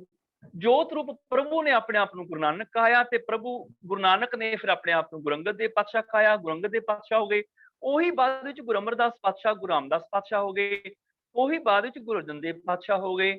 ਜੋਤ ਰੂਪ ਹਰ ਆਪ ਗੁਰੂ ਨਾਨਕ ਕਹਾਇਓ, ਤਾਂ ਤੇ ਅੰਗਦ ਭਇਓ, ਤਤ ਸਿਉ ਤਤ ਮਿਲਾਇਓ। ਅੰਗਦ ਕਿਰਪਾ ਧਾਰ ਅਮਰ ਸਤਿਗੁਰ ਥਿਰ ਕੀਓ, ਅਮਰਦਾਸ ਅੰਮ੍ਰਿਤ ਛਤਰ ਗੁਰੂ ਰਾਮੈ ਦੀਓ। ਗੁਰੂ ਰਾਮਦਾਸ ਦਰਸ਼ਨ ਪਰਸ, ਕਹਿ ਮਥੁਰਾ ਅੰਮ੍ਰਿਤ ਬੈਣ, ਮੂਰਤ ਪੰਚ ਪ੍ਰਮਾਣ ਪੁਰਖ ਗੁਰੂ ਅਰਜਨ ਸਿੱਖੋ ਨੈਣ। ਭਾਵ ਸਾਰੇ ਗੁਰੂ ਇੱਕੋ ਰੂਪ ਨੇ। ਇਸੇ ਕਰਕੇ ਅਸੀਂ ਕਹਿੰਦੇ ਆ ਕਿ ਗੁਰੂ ਨਾਨਕ, ਗੁਰੂ ਅੰਗਦ ਦੇ ਪਾਤਸ਼ਾਹ ਗੁਰੂ ਨਾਨਕ ਦੀ ਜੋਤ ਨੇ। ਗੁਰੂ ਨਾਨਕ ਦੀ ਜੋਤ ਭਾਈ ਲਹਿਣਾ ਚ ਚਲੀ ਗਈ, ਉਹ ਗੁਰੂ ਅੰਗਦ ਦੇ ਪਾਤਸ਼ਾਹ ਹੋ ਗਏ। ਗੁਰੂ ਅੰਗਦ ਦੇ ਪਾਤਸ਼ਾਹ ਦੀ ਜੋਤ ਗੁਰੂ ਅਮਰਦਾਸ ਸਾਹਿਬ ਚ ਚਲੀ ਗਈ, ਉਹ ਗੁਰੂ ਅਮਰਦਾਸ ਸਾਹਿਬ ਹੋ ਗਏ। ਹੁਣ ਇਹ ਜੋਤ ਕਿਹੜੀ ਹੈ? ਆਮ ਤੌਰ ਤੇ ਕਿਹਾ ਜਾਂਦਾ ਆਤਮਿਕ ਜੋਤ। ਮੈਂ ਇੱਥੇ ਥੋੜਾ ਜਿਹਾ ਸਪਸ਼ਟ ਕਰਨਾ ਚਾਹਨਾ। ਨਾਨਕ ਗੁਰੂ ਅੰਗਦ ਅਮਰ ਕਹਾਇਓ, ਗੁਰੂ ਨਾਨਕ ਪਾਤਸ਼ਾਹ ਨੇ ਗੁਰੂ ਅੰਗਦ, ਗੁਰੂ ਅਮਰਦਾਸ ਆਪਣੇ ਆਪ ਨੂੰ ਕਹਾਇਆ। ਕਿਉਂ? ਕਿਉਂਕਿ ਗੁਰੂ ਨਾਨਕ ਦੀ ਜੋਤ ਗੁਰੂ ਅੰਗਦ ਦੇ ਪਾਤਸ਼ਾਹ ਚ ਚਲੀ ਗਈ, ਅੱਗੋਂ ਗੁਰੂ ਅਮਰਦਾਸ ਸਾਹਿਬ ਚ। ਤੇ ਆਮ ਤੌਰ ਤੇ ਕਿਹਾ ਜਾਂਦਾ ਆਤਮਿਕ ਜੋਤ। ਕਈ ਅਰਦਾਸ ਵਿੱਚ ਵੀ ਸੱਜਣ ਪੜ ਜਾਂਦੇ ਨੇ 10 ਗੁਰੂਆਂ ਦੀ ਆਤਮਿਕ ਜੋਤ ਸ੍ਰੀ ਗੁਰੂ ਗ੍ਰੰਥ ਸਾਹਿਬ ਜੀ। ਹਾਲਾਂਕਿ ਉੱਥੇ ਲਿਖਿਆ ਨਹੀਂ ਆਤਮਿਕ ਜੋਤ, ਪਰ ਕਈ ਲੋਕ ਪੜ ਜਾਂਦੇ ਨੇ। ਆਤਮਿਕ ਜੋਤ ਨਹੀਂ ਹੈ। ਜੇ ਅਸੀਂ ਆਤਮਿਕ ਜੋਤ ਕਵਾਂਗੇ ਵੀ ਗੁਰੂ ਨਾਨਕ ਦੀ ਆਤਮਾ ਗੁਰੂ ਅੰਗਦ ਦੇ ਪਾਤਸ਼ਾਹ ਚਲੀ ਗਈ, ਤੇ ਜਦੋਂ ਆਤਮਾ ਨਹੀਂ ਸੀ ਗਈ ਭਾਈ ਲਹਿਣੇ ਚ, ਕੀ ਭਾਈ ਲਹਿਣਾ ਜੀ ਦੀ ਆਪਣੀ ਆਤਮਾ ਨਹੀਂ ਸੀ? ਉਹਨਾਂ ਵਿੱਚ ਵੀ ਤੇ ਜੀਵਨ ਚੱਲ ਹੀ ਰਿਹਾ ਸੀ। ਤੇ ਜੇ ਗੁਰੂ ਨਾਨਕ ਪਾਤਸ਼ਾਹ ਦੀ ਆਤਮਾ ਭਾਈ ਲਹਿਣੇ ਚ ਚਲੀ ਗਈ, ਫਿਰ ਭਾਈ ਲਹਿਣੇ ਚ 2 ਆਤਮਾਵਾਂ ਆ ਗਈਆਂ ਤੇ ਗੁਰੂ ਨਾਨਕ ਪਾਤਸ਼ਾਹ ਚ ਇੱਕ ਵੀ ਨਹੀਂ ਰਹੀ। ਤੇ ਗੁਰੂ ਨਾਨਕ ਪਾਤਸ਼ਾਹ ਤੇ ਗੁਰੂ ਅੰਗਦ ਦੇ ਪਾਤਸ਼ਾਹ ਨੂੰ ਗੁਰਤਾ ਗੱਦੀ ਦੇਣ ਤੋਂ ਬਾਅਦ ਕਈ ਇਤਿਹਾਸਕਾਰ ਲਿਖਦੇ ਨੇ ਵੀ 6 ਮਹੀਨੇ ਤੱਕ ਸਰੀਰਕ ਜਾਮੇ ਚ ਰਹੇ। 6 ਮਹੀਨੇ ਬਾਅਦ ਉਹਨਾਂ ਨੇ ਸਰੀਰਕ ਚੋਲਾ ਛੱਡਿਆ। ਕਿ 6 ਮਹੀਨੇ ਗੁਰੂ ਨਾਨਕ ਪਾਤਸ਼ਾਹ ਚ ਆਤਮਾ ਹੀ ਨਹੀਂ ਸੀ। ਇੱਕ ਸਨ ਹੈਗਾ 1534, सन 1534 ऐसा सन है जिहदे विच गुरु नानक पातशाह जी 65 सालां दे सन। सितंबर दे विच, सितंबर 24 सितंबर सन 1534 गुरु नानक पातशाह जी 65 साल की उम्र विच सन ते उदों गुरु अंगद देव पातशाह अजे भाई लहणा के रूप विच ही सन ते गुरु नानक दे घर आया 2 साल होए सन ते उन्हां दी उम्र सी 30 साल। सन 1534 सितंबर दे विच गुरु नानक पातशाह 65 साल दे सन, भाई लहणा जी 30 साल दे सन, बाबा अमरदास जी 55 साल दे सन ते सन 1534 24 सितंबर नूं गुरु रामदास पातशाह दा प्रकाश होया। ਇਹ ਉਹ ਸਨ ਹੈ ਜਿਹਦੇ ਵਿੱਚ 4 ਗੁਰ ਵਿਅਕਤੀ ਇੱਕੋ ਸਮੇਂ ਸਰੀਰਕ ਜਾਮੇ 'ਚ ਮੌਜੂਦ ਸਨ। ਗੁਰੂ ਨਾਨਕ ਪਾਤਸ਼ਾਹ ਵੀ ਸਨ, ਗੁਰੂ ਅੰਗਦ ਦੇਵ ਪਾਤਸ਼ਾਹ ਵੀ, ਗੁਰੂ ਅਮਰਦਾਸ ਵੀ, ਗੁਰੂ ਰਾਮਦਾਸ ਪਾਤਸ਼ਾਹ ਵੀ ਤੇ ਚਾਰਾਂ 'ਚ ਆਪੋ ਆਪਣੀ ਆਤਮਾ ਸੀ।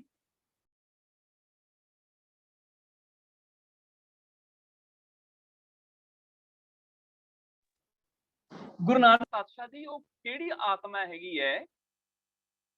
ਗੁਰੂ ਨਾਨਕ ਪਾਤਸ਼ਾਹ ਦੀ ਉਹ ਕਿਹੜੀ ਆਤਮਾ ਹੈ ਜਿਹੜੀ ਭਾਈ ਲਹਿਣਾ 'ਚ ਗਈ? ਅਸਲ 'ਚ ਉਹ ਆਤਮਿਕ ਜੋਤ ਨਹੀਂ ਸੀ, ਏਦਾਂ ਕਹਿ ਲਓ ਸਿਧਾਂਤਕ ਜੋਤ ਸੀ। ਭਾਵ ਗੁਰੂ ਨਾਨਕ ਪਾਤਸ਼ਾਹ ਦੇ ਸਿਧਾਂਤਾਂ ਨੂੰ ਭਾਈ ਲਹਿਣਾ ਜੀ ਸਮਝ ਗਏ। ਗੁਰੂ ਨਾਨਕ ਪਾਤਸ਼ਾਹ ਦੇ ਉਪਦੇਸ਼ਾਂ ਨੂੰ, ਗੁਰੂ ਨਾਨਕ ਪਾਤਸ਼ਾਹ ਦੇ ਵਿਚਾਰਧਾਰਾ ਨੂੰ ਭਾਈ ਲਹਿਣਾ ਜੀ ਸਮਝ ਗਏ ਵੀ ਆਹ ਹੈ ਗੁਰੂ ਨਾਨਕ ਦੀ ਵਿਚਾਰਧਾਰਾ। ਜੋਤ ਹੈ ਉਪਦੇਸ਼ ਦੀ, ਜੋਤ ਹੈ ਵਿਚਾਰਧਾਰਾ ਦੀ, ਜੋਤ ਹੈ ਸਿਧਾਂਤਾਂ ਦੀ। ਜਦੋਂ ਗੁਰੂ ਨਾਨਕ ਪਾਤਸ਼ਾਹ ਨੇ ਦੇਖਿਆ ਕਈ ਭਾਈ ਲਹਿਣਾ ਜੀ ਸਿਧਾਂਤਾਂ ਨੂੰ ਸਮਝ ਗਏ ਨੇ ਤੇ ਕਿਉਂ ਨਾ ਹੁਣ ਪੰਥ ਦੀ ਅਗਵਾਈ ਇਹਨਾਂ ਦੇ ਹੱਥ ਫੜਾ ਦਿੱਤੀ ਜਾਏ। ਤੇ ਗੁਰੂ ਨਾਨਕ ਪਾਤਸ਼ਾਹ ਜੀ ਨੇ ਆਪਣੀ ਥਾਂ ਤੇ ਭਾਈ ਲਹਿਣਾ ਨੂੰ ਕੌਮ ਦੀ ਅਗਵਾਈ ਕਰਨ ਵਾਸਤੇ ਆਪਣੀ ਥਾਂ ਤੇ ਨਿਯੁਕਤ ਕਰ ਦਿੱਤਾ, ਗੁਰੂ ਅੰਗਦ ਦੇਵ ਪਾਤਸ਼ਾਹ ਬਣਾ ਦਿੱਤਾ। ਭਾਵ ਗੁਰੂ ਨਾਨਕ ਦੀ ਜੋਤ ਭਾਈ ਲਹਿਣੇ 'ਚ ਚਲੀ ਗਈ। ਭਾਵ ਗੁਰੂ ਨਾਨਕ ਦੀ ਵਿਚਾਰਧਾਰਾ, ਗੁਰੂ ਨਾਨਕ ਦੀ ਸੋਚ, ਗੁਰੂ ਨਾਨਕ ਦੇ ਸਿਧਾਂਤ ਭਾਈ ਲਹਿਣੇ ਦੇ ਘਰ ਘਰ ਗਏ। ਤੇ ਜਦੋਂ ਇਹੀ ਗੁਰੂ ਨਾਨਕ ਪਾਤਸ਼ਾਹ ਦੇ ਸਿਧਾਂਤ ਬਾਬਾ ਅਮਰਦਾਸ ਜੀ ਸਮਝ ਗਏ, ਉਦੋਂ ਗੁਰੂ ਨਾਨਕ ਦੀ ਜੋਤ ਬਾਬਾ ਅਮਰਦਾਸ 'ਚ ਚਲੀ ਗਈ। ਫਿਰ ਉਹਨਾਂ ਨੂੰ ਜ਼ਿੰਮੇਵਾਰੀ ਸੌਂਪ ਦਿੱਤੀ ਵੀ ਤੁਸੀਂ ਗੁਰੂ ਨਾਨਕ ਦੇ ਸਿਧਾਂਤਾਂ ਨੂੰ ਚੰਗੀ ਤਰ੍ਹਾਂ ਸਮਝ ਚੁੱਕੇ ਹੋ, ਇਸ ਕਰਕੇ ਅੱਜ ਤੋਂ ਬਾਅਦ ਤੁਸੀਂ ਕੌਮ ਦੀ ਅਗਵਾਈ ਕਰੋ। ਇਸ ਕਰਕੇ ਇਹ ਕਹਿਣਾ ਠੀਕ ਰਹੇਗਾ ਕਿ ਗੁਰੂ ਨਾਨਕ ਸਾਹਿਬ ਦੀ ਸਿਧਾਂਤਕ ਜੋਤ ਗੁਰੂ ਅੰਗਦ ਦੇਵ ਪਾਤਸ਼ਾਹ 'ਚ, ਗੁਰੂ ਨਾਨਕ ਪਾਤਸ਼ਾਹ ਦੀ ਸਿਧਾਂਤਕ ਜੋਤ ਗੁਰੂ ਅਮਰਦਾਸ ਪਾਤਸ਼ਾਹ 'ਚ। ਤੇ ਜੇ ਕਦੀ ਅਰਦਾਸ ਵਿੱਚ ਸਪਸ਼ਟ ਕਰਨਾ ਹੋਵੇ ਤੇ ਇਹ ਲਿਖ ਦੇਣਾ ਚਾਹੀਦਾ ਹੈ, 10 ਗੁਰੂਆਂ ਦੀ ਸਿਧਾਂਤਕ ਜੋਤ ਸ੍ਰੀ ਗੁਰੂ ਗ੍ਰੰਥ ਸਾਹਿਬ ਜੀ ਦਾ ਧਿਆਨ ਕਰਕੇ, ਪਾਠ ਦੀਦਾਰ ਦਾ ਧਿਆਨ ਕਰਕੇ ਸਿਧਾਂਤਕ ਜੋਤ ਕਹਿਣਾ ਠੀਕ ਰਹੇਗਾ।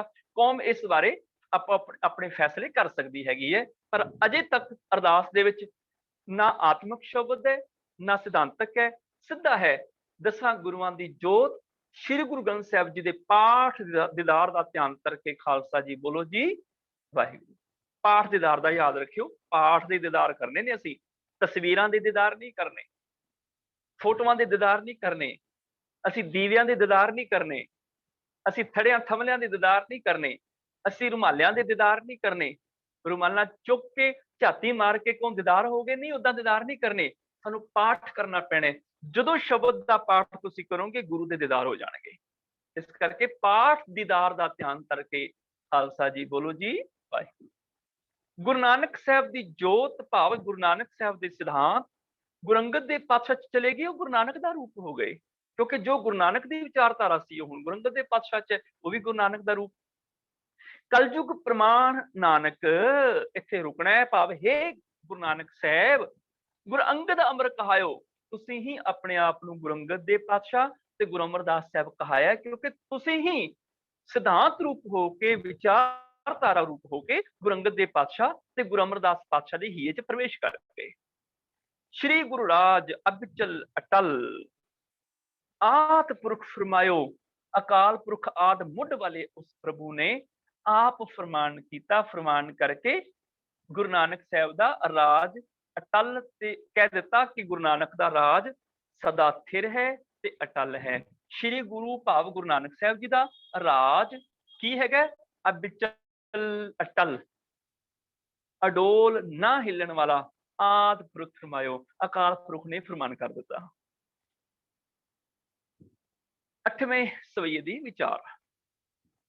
ਗੁਣ ਗਾਵੇ ਰਵਿਦਾਸ ਭਗਤ, ਜੈ ਦੇਵ ਤ੍ਰਿਲੋਚਨ, ਨਾਮਾ ਭਗਤ ਕਬੀਰ, सदा गावे समलोचन। भगत बेण गुण रवै सहज आत्म रंग माणै। जोग ध्यान गुर ज्ञान बिना प्रभ अवर न जाने। सुखदेव परीक्षित गुण रवै गौतम रिख जस गायो। कब कल सुजस नानक गुर नित नव तन जग छायो। गुण गावे रविदास भगत जयदेव त्रिलोचन। उस गुरु नानक साहब जी के गुण भगत रविदास गा रहा है, क्योंकि रविदास एक है, इस करके सस्से नूं औंकड़ आ गई। ते उन्हां दी खूबी की है, उन्हां दी विशेषता की है, उन्हां दा विशेषण है वो भगत ने।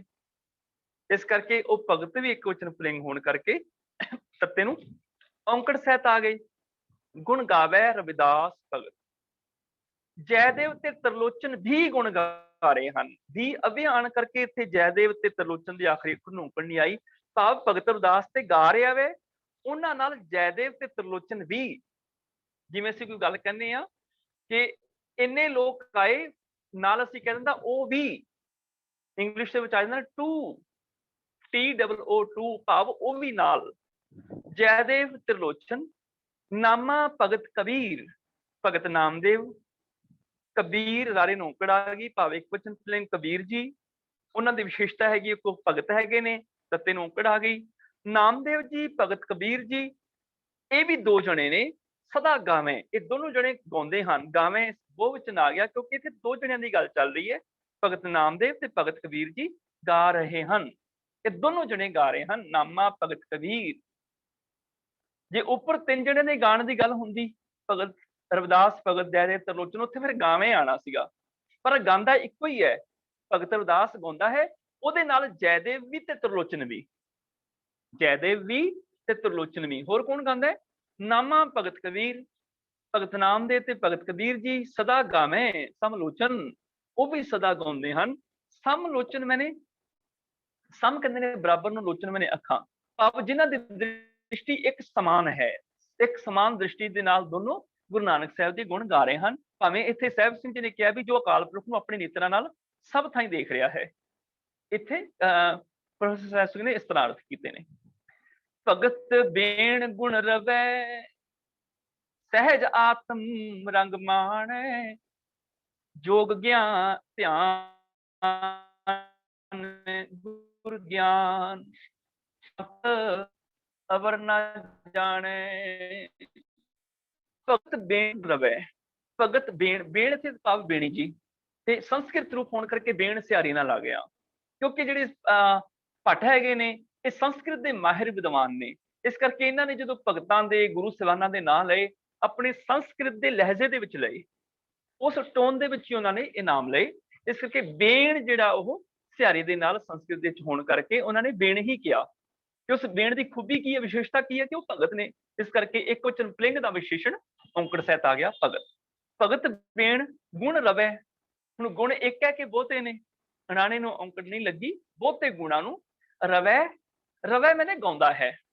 कौन गाउंदा है? भगत बेणी जी उन्हां गुणां नूं गाउंदा है, गुरु नानक साहब की सिफत दे गुणां नूं गाउंदा है। भगत बेण गुण रवै, गाउंदा एक है पर बहुत सारे गुण गाउंदा है, अनेकां गुण गाउंदा है। इस करके गुण बहुवचन आ गया। रवै ओह एक जना गाउण करके रवै एक वचन पुलिंग की क्रिया आ गई। भगत बेण गुण रवै सहज आत्म रंग माणे। सहज दे जज्जे नूं आ गई सियारी, भाव सहज विच, अडोलता विच, टिकाओ विच आत्म रंग माणे। आत्म दे मम्मी नूं औंकड़ नहीं आई, भाव आत्मा दे रंग स्वाद, प्रभु दे स्वाद।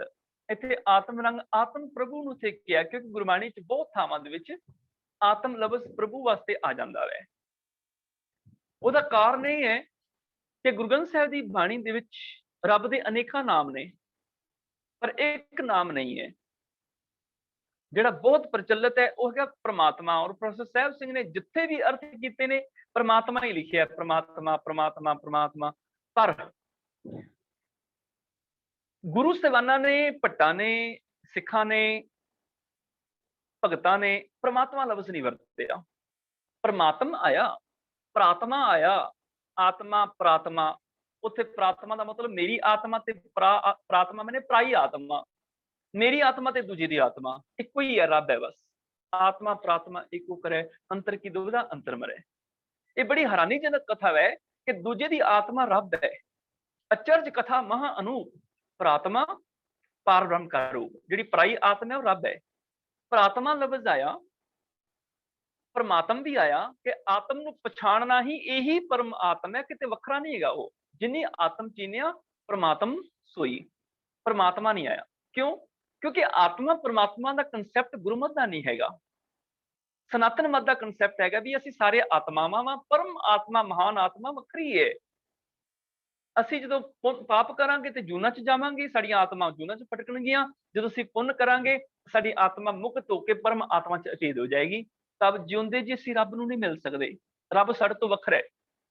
ਪਰ ਗੁਰੂ ਸਾਹਿਬਾਨਾਂ ਤੇ ਭਗਤਾਂ ਨੇ ਇੱਕ ਨਵਾਂ ਆਈਡੀਆ ਦੇ ਦਿੱਤਾ ਦੁਨੀਆ ਨੂੰ, ਇੱਕ ਨਵੀਂ ਵਿਚਾਰਧਾਰਾ ਦੇ ਦਿੱਤੀ ਕਿ ਰੱਬ ਤੇ ਸਾਰਿਆਂ ਵਿੱਚ ਹੀ ਆ, ਵੱਖ ਹੈ ਹੀ ਨਹੀਂ ਸਾਡੇ ਤੋਂ। ਪੁੱਛਿਆ ਕਿੱਥੇ? ਕਹਿਣ ਲੱਗੇ ਤੁਹਾਡੀ ਆਤਮਾ ਹੀ ਤੇ ਰਾਮ ਹੈ, ਉਹਦੇ ਚ ਤੇ ਰਮਿਆ ਹੋਇਆ। ਹਰ ਆਤਮ ਰਾਮ ਪਸਾਰਿਆ ਸੁਆਮੀ, ਸਰਬ ਰਿਆ ਭਰਪੂਰੇ। ਹਰ ਆਤਮ ਦੇ ਵਿੱਚ ਹੀ ਰਾਮ ਹੈ, ਰਾਮ ਮੈਨੇ ਰਮਿਆ ਹੋਇਆ। ਸੂਰਜ ਕਿਰਨ ਮਿਲੇ ਜਲ ਕਾ ਜਲ ਹੁਆ ਰਾਮ, ਜੋਤੀ ਜੋਤ ਰਲੀ ਸੰਪੂਰਨ ਥੀ ਆਰਾਮ। ब्रह्म दिसै ब्रह्म सुनिए एक एक वखाणीए। आत्म पसारा, हर आत्म मैंने रब दा ही पसारे सारी आत्मा विच, उही है बस इको ही आत्मा है परम जिहड़ी सारियां विच है। उस करके उहनूं आत्म राम कह दिता। आत्म पसारा करनहारा रब बिना नहीं जानिया, रब तो बिना जानो ही ना, वो आत्म ही राम है।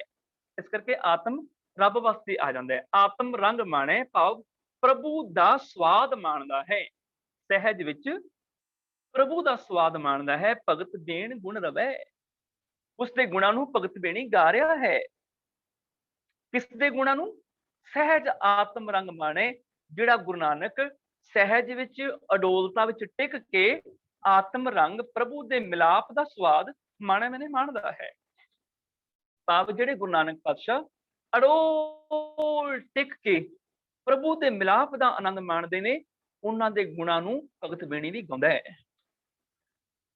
जोग ज्ञान, जोग ध्यान गुर ज्ञान। जोग दे गग्गे नूं औंकड़ नहीं आई, जोग दे लुप्त संबंधक होने करके गग्गे दी औंकड़ कट्टी गई। ध्यान दे नंदी नूं सियारी आ गई, मैंने ध्यान विच, जोग दे ध्यान विच। जोग कहंदे ने मिलाप नूं, ते जुग शब्द तो बनिया। जुग मैंने दो, जोग मैंने जिहड़ा दो तो एक हो गया, ते जोगी मैंने जिहड़ा मिलिया होया है। जोग ध्यान मैंने मिलाप दे ध्यान विच, गुर ज्ञान गुरु दे ज्ञान विच। इत्थे रारे नूं औंकड़ नहीं आई, गुरु दे विचकार लुप्त संबंध की आ गया। जदों असीं पढ़दे हां गुरु प्रसाद, गुर दे रारे नूं औंकड़ नहीं आई, भाव गुरु दे प्रसाद दे दद्दी नूं सियारी आ गई, मैंने प्रसाद नाल, गुरु दे प्रसाद नाल जां गुरु दी किरपा नाल, गुरु दी किरपा द्वारा। इदां ही गुर ज्ञान, गुरु दे ज्ञान विच, गुरु दे ज्ञान द्वारा। जोग ध्यान प्रभु दे मिलाप दे ध्यान विच, गुर ज्ञान गुरु दे ज्ञान द्वारा। बिना प्रभ, प्रभु तो बिना। इत्थे प्रभ दे औंकड़ तां नहीं आई, रब ते एक वचन पुलिंग है, आउणी चाहीदी सी। पर बिना जिहड़ा संबंधक है ना, वो प्रभु दे नाल रिलेटेड हैगा। इस करके जोग ध्यान तो बाद पॉज हैगा, रुकना है, अर्ध विश्राम। गुर ज्ञान इत्थे फिर रुकना पेगा। बिना प्रभ, बिना प्रभ उस तो बाद फिर रुकना पेगा। भाव प्रभु बिना, मालक बिना, रब तो बिना, बिना प्रभ अवर ना जाने। वो प्रभु तो बिना गुरु नानक किसी होर नूं जाणदा ही नहीं है। ते गुरु नानक साहब की गल चल रही है। वो गुरु नानक साहब जिहड़े जोग ध्यान प्रभु दे मिलाप च जिहड़े जुड़े ने, गुर ज्ञान गुरु दे ज्ञान राही जिहड़े प्रभु दे मिलाप च जुड़े ने। बिना प्रभ अवर ना जाने, प्रभु तो बिना होर किसी नूं जाणदे ही नहीं है। सुखदेव परीक्षित गुण रवै, गौतम रिख जस गायो। कब कल सुजस नानक गुर, नित नव तन जग छायो। सुखदेव परीक्षित, सुखदेव मैंने सुखदेव ऋषि, परीक्षित एक वचन पुलिंग होने करके तत्ती औंकड़ आ गई। खखे दे पैर दे विच अद्धा यईया हैगा। ਜਦੋਂ ਵੀ ਕਿਸੇ ਅੱਖਰ ਦੇ ਪੈਰ ਵਿੱਚ ਅੱਧਾ ਯਈਆ ਆਉਂਦਾ ਹੈ, ਉਹਦਾ ਉਚਾਰਨ ਕਿਵੇਂ ਹੋਏਗਾ? ਉਹਦੇ ਉਚਾਰਨ ਕਰਨ ਵਾਸਤੇ ਜਿਸ ਅੱਖਰ ਦੇ ਪੈਰ ਵਿੱਚ ਅੱਧਾ ਯਈਆ ਆਵੇ, ਉਸ ਅੱਖਰ ਨੂੰ ਸਿਹਾਰੀ ਲਗਾ ਦਿਓ ਤੇ ਅੱਗੇ ਲਗਾ ਦਿਓ ਐੜਾ। ਅੱਧੇ ਯਈਏ ਦੀ ਆਵਾਜ਼ ਨਿਕਲ ਆਏਗੀ।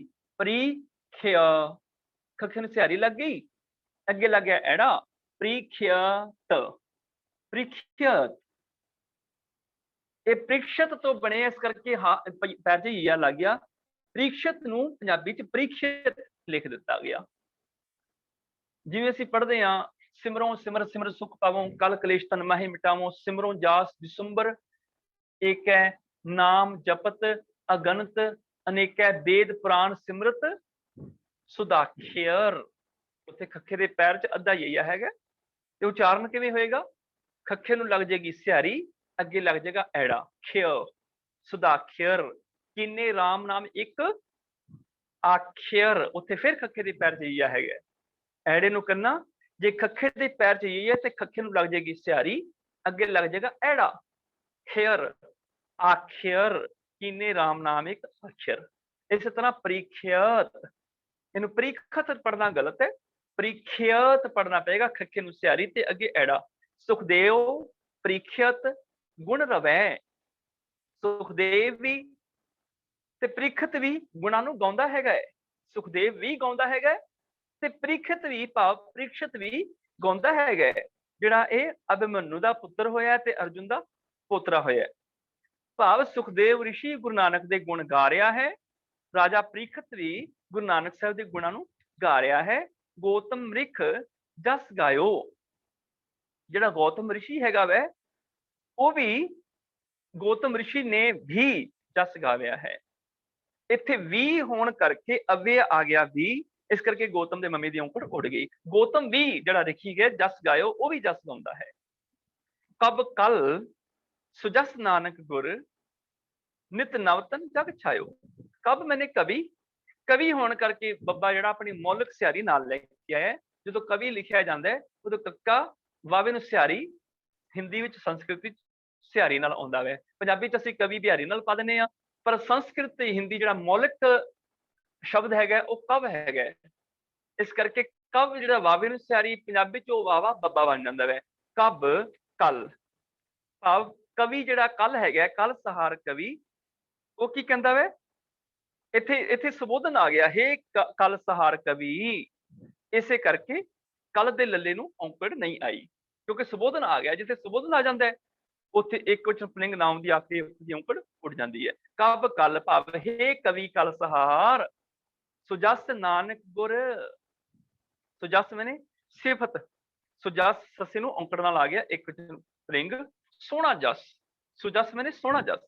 ਨਾਨਕ ਗੁਰ, ਗੁਰੂ ਨਾਨਕ ਦਾ, ਦਾ ਲੁਪਤ ਸੰਬੰਧਕ ਹੋਣ ਕਰਕੇ ਨਾਨਕ ਦੇ ਕੱਕੇ ਦੀ ਔਂਕੜ ਤੇ ਗੁਰ ਦੇ ਰਾਰੇ ਦੀ ਔਂਕੜ ਨਹੀਂ ਆਈ। ਭਾਵ ਗੁਰੂ ਦਾ, ਨਾਨਕ ਦਾ, ਭਾਵ ਗੁਰੂ ਨਾਨਕ ਦਾ ਸੋਹਣਾ ਜਸ।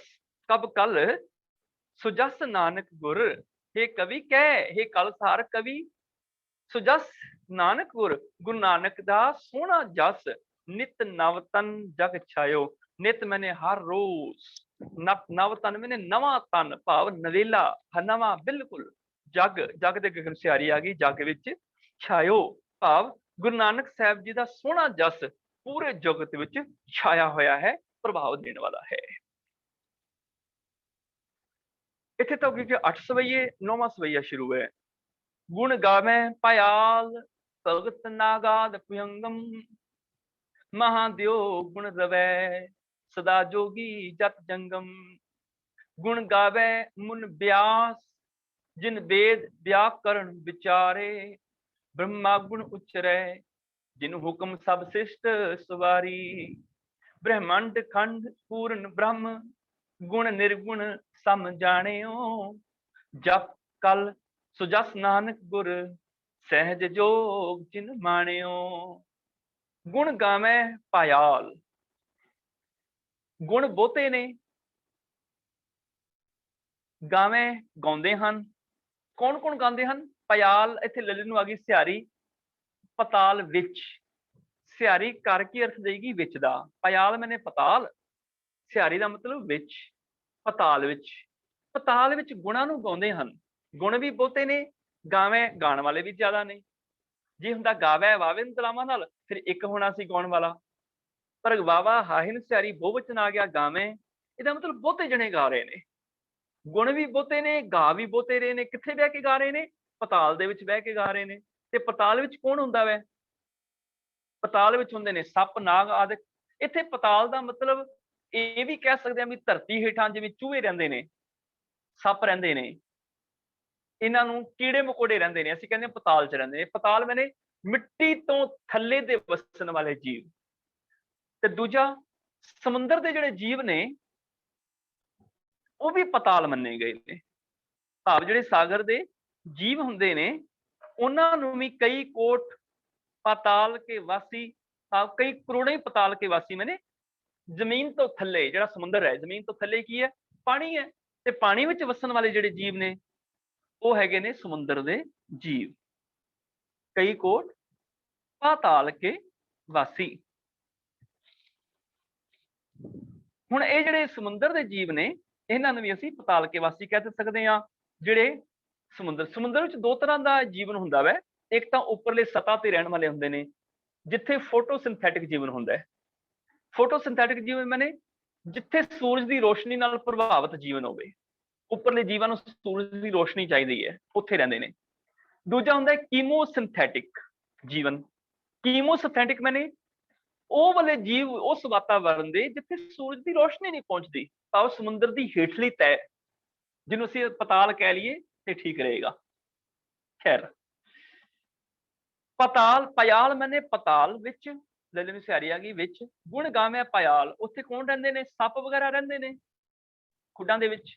ਭਗਤ ਨਾਗਾਦ ਭਯੰਗਮ, ਨਾਗ ਆਦਿਕ ਭਾਵ ਸੱਪ ਆਦਿਕ।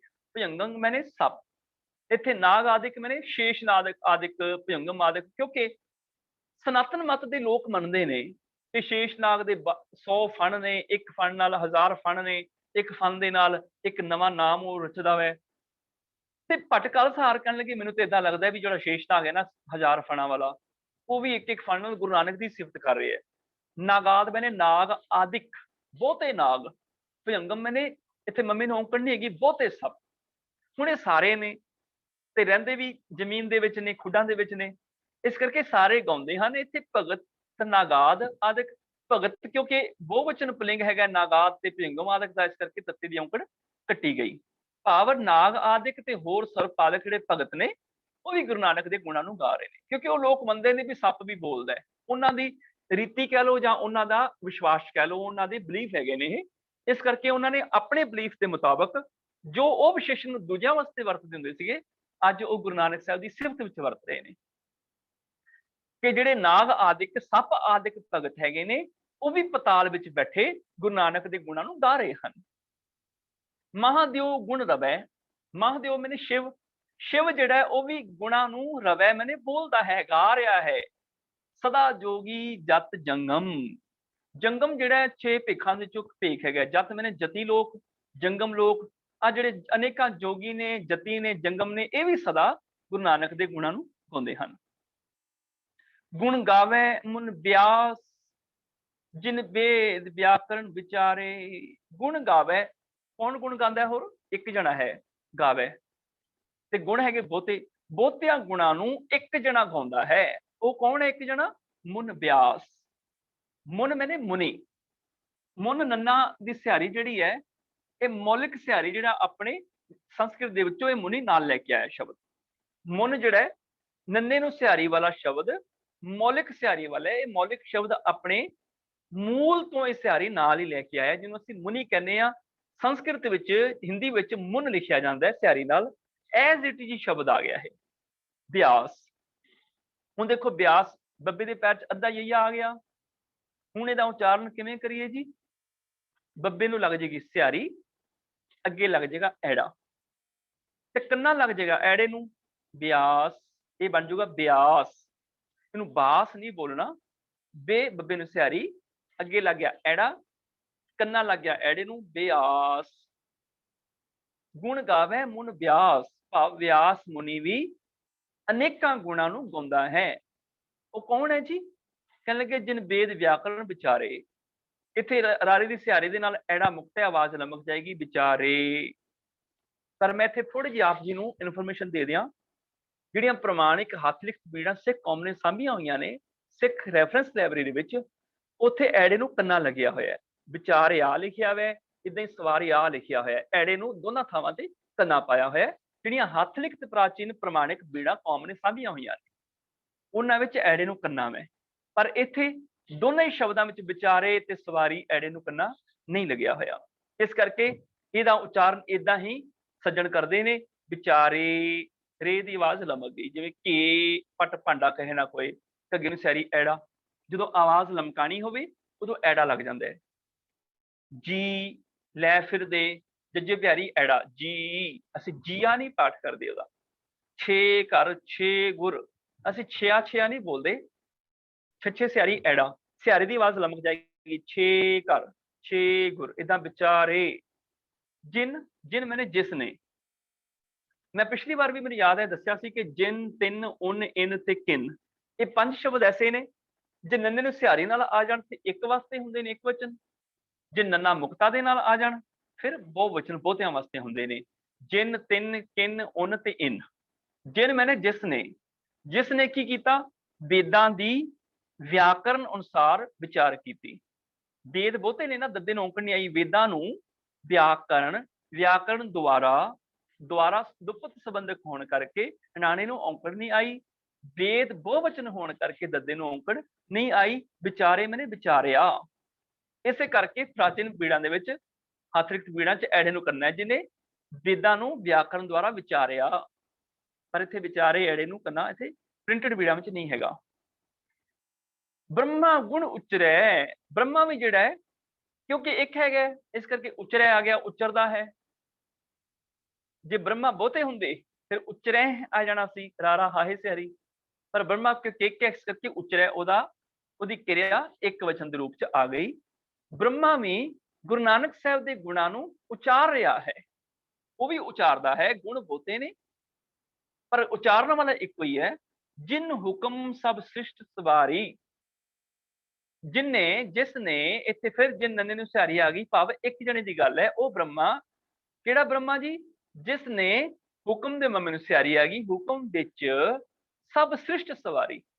ਸ੍ਰਿਸ਼ਟੀ ਇਹ ਇਸਤਰੀਲਿੰਗ ਸ਼ਬਦ ਹੈ, ਆਪਣੀ ਤਤਸਮ ਸ਼ਬਦ ਹੈ। ਮੌਲਿਕ ਸਿਹਾਰੀ ਆਪਣੇ ਨਾਲ ਲੈ ਕੇ ਆਇਆ। ਸ੍ਰਿਸ਼ਟੀ ਤੋਂ ਇੱਥੇ ਸ੍ਰਿਸ਼ਟ ਲਫ਼ਜ਼ ਆਇਆ। ਜਦੋਂ ਸੰਸਕ੍ਰਿਤ ਵਿੱਚ ਸ੍ਰਿਸ਼ਟੀ ਲਿਖਿਆ ਜਾਂਦਾ ਹੈ ਉਦੋਂ ਟੈਂਕੇ ਨੂੰ ਮੌਲਿਕ ਸਿਹਾਰੀ ਜਿਹੜੀ ਉੱਥੇ ਤੁਹਾਨੂੰ ਮਿਲ ਜਾਏਗੀ, ਸਿਹਾਰੀ ਲੱਗੀ ਹੁੰਦੀ ਹੈ। ਐਜ਼ ਇਟ ਇਜ਼ ਤਤਸਮ ਸ਼ਬਦ ਜਿਹੜਾ ਗੁਰਬਾਣੀ 'ਚ ਦਰਜ ਹੋ ਗਿਆ, ਸ੍ਰਿਸ਼ਟ, ਟੈਂਕੇ ਨੂੰ ਸਿਹਾਰੀ ਨਾਲ। ਇਸਤਰੀਲਿੰਗ ਹੋਣ ਕਰਕੇ ਉਹਦਾ ਅਨਿਸ਼ਚਿਤ ਸੰਖਿਆ ਵਾਚੀ ਵਿਸ਼ੇਸ਼ਣ ਸਭ ਵੀ ਭੱਬੇ ਤੋਂ ਔਂਕੜ ਤੋਂ ਬਿਨਾਂ ਆ ਗਿਆ। ਕਿਉਂਕਿ ਇਸਤਰੀਲਿੰਗ ਦੇ ਵਿਸ਼ੇਸ਼ਣ ਜਿਹੜੇ ਨੇ ਉਹ ਆਖਰੀ ਅੱਖਰ ਮੁਕਤਾ ਹੁੰਦੇ ਨੇ। ਇਸ ਕਰਕੇ ਸਭ ਦੇ ਭੱਬੇ ਨੂੰ ਨਾ ਤੇ ਸਿਹਾਰੀ ਲੱਗੀ ਨਾ ਔਂਕੜ। ਇੱਕ ਵਚਨ ਪੁਲਿੰਗ ਵਾਸਤੇ ਸਭ ਦੇ ਭੱਬੇ ਨੂੰ ਔਂਕੜ ਲੱਗਦੀ ਹੈ, ਬਹੁਵਚਨ ਵਾਸਤੇ ਸਭ ਦੇ ਭੱਬੇ ਨੂੰ ਸਿਹਾਰੀ ਲੱਗਦੀ ਹੈ। ਇਸਤਰੀ ਲਿੰਗ ਦੇ ਵਿਸ਼ੇਸ਼ਣ ਵਾਸਤੇ ਸਭ ਭੱਬਾ ਮੁਕਤਾ ਆਉਂਦਾ ਹੈ। ਸਭ ਸ੍ਰਿਸ਼ਟ ਸਵਾਰੀ, ਜਿਹਨੇ ਅਕਾਲ ਪੁਰਖ ਦੇ ਹੁਕਮ ਵਿੱਚ, ਜਿਸ ਬ੍ਰਹਮਾ ਨੇ ਹੁਕਮ ਵਿੱਚ ਸ੍ਰਿਸ਼ਟੀ ਰਚੀ ਹੈ, ਸਵਾਰੀ ਹੈ, ਸੁੰਦਰ ਬਣਾਈ ਹੈ। ਕਿਉਂਕਿ ਉਹ ਲੋਕ ਮੰਨਦੇ ਸਨ ਕਿ ਬ੍ਰਹਮਾ ਨੇ ਹੀ ਸ੍ਰਿਸ਼ਟੀ ਨੂੰ ਸਵਾਰਿਆ, ਤੇ ਉਹਨਾਂ ਨੇ ਉਦਾਂ ਹੀ ਸਿਫਤ ਕਰ ਦਿੱਤੀ ਵੀ ਜਿਹੜਾ ਬ੍ਰਹਮਾ ਸ੍ਰਿਸ਼ਟੀ ਸਵਾਰਨ ਵਾਲਾ ਹੈ, ਗੁਰੂ ਨਾਨਕ ਸਾਹਿਬ, ਉਹ ਵੀ ਤੁਹਾਡੇ ਗੁਣ ਉਚਾਰ ਰਿਹਾ ਹੈ, ਉਹ ਤੁਹਾਡੇ ਗੁਣ ਗਾ ਰਿਹਾ ਹੈ। ਬ੍ਰਹਮੰਡ ਖੰਡ ਪੂਰਨ ਬ੍ਰਹਮ, ਗੁਣ ਨਿਰਗੁਣ ਸਮ ਜਾਣਿਓ। ਜਪ ਕਲ ਸੁਜਸ ਨਾਨਕ ਗੁਰ, ਸਹਿਜ ਜੋਗ ਜਿਨ ਮਾਣਿਓ। ਬ੍ਰਹਮੰਡ ਖੰਡ, ਬਹੁਤੇ ਬ੍ਰਹਮੰਡ, ਡੱਡੇ ਨੂੰ ਔਂਕੜ ਨਹੀਂ ਹੈਗੀ, ਬਹੁਤੇ ਬ੍ਰਹਮੰਡ। ਖੰਡ, ਖੰਡ ਦੇ ਡੱਡੇ ਨੂੰ ਔਂਕੜ ਨਹੀਂ, ਬਹੁਤੇ ਬ੍ਰਹਮੰਡਾਂ ਦੇ ਖੰਡਾਂ ਵਿੱਚ ਬਹੁਤ ਸਾਰੇ ਬ੍ਰਹਮੰਡ, ਉਹਨਾਂ ਦੇ ਬਹੁਤ ਸਾਰੇ ਹਿੱਸੇ, ਖੰਡ ਮੈਨੇ ਹਿੱਸੇ। ਪੂਰਨ ਬ੍ਰਹਮ, ਪੂਰਨ ਰੂਪ ਦੇ ਵਿੱਚ ਬ੍ਰਹਮ ਹੀ ਹੈ, ਅਕਾਲ ਪੁਰਖ ਹੀ ਹੈ, ਇੱਕ ਬ੍ਰਹਮ ਹੈ। ਪੂਰਨ ਰੂਪ ਵਿੱਚ ਭਾਵ ਵਿਆਪਕ ਰੂਪ ਦੇ ਵਿੱਚ। ਸੰਬੰਧਕੀ ਲੁਪਤ ਹੋਣ ਕਰਕੇ ਪੂਰਨ ਦੇ ਨੰਨੇ ਨੂੰ ਇੱਥੇ ਔਂਕੜ ਨਹੀਂ ਆਈ। ਪੂਰਨ ਰੂਪ ਵਿੱਚ ਕੌਣ ਹੈਗਾ ਜੀ? ਇੱਕ ਬ੍ਰਹਮ, ਜਿਹੜਾ ਪ੍ਰਭੂ ਅਕਾਲ ਪੁਰਖ ਹੈ।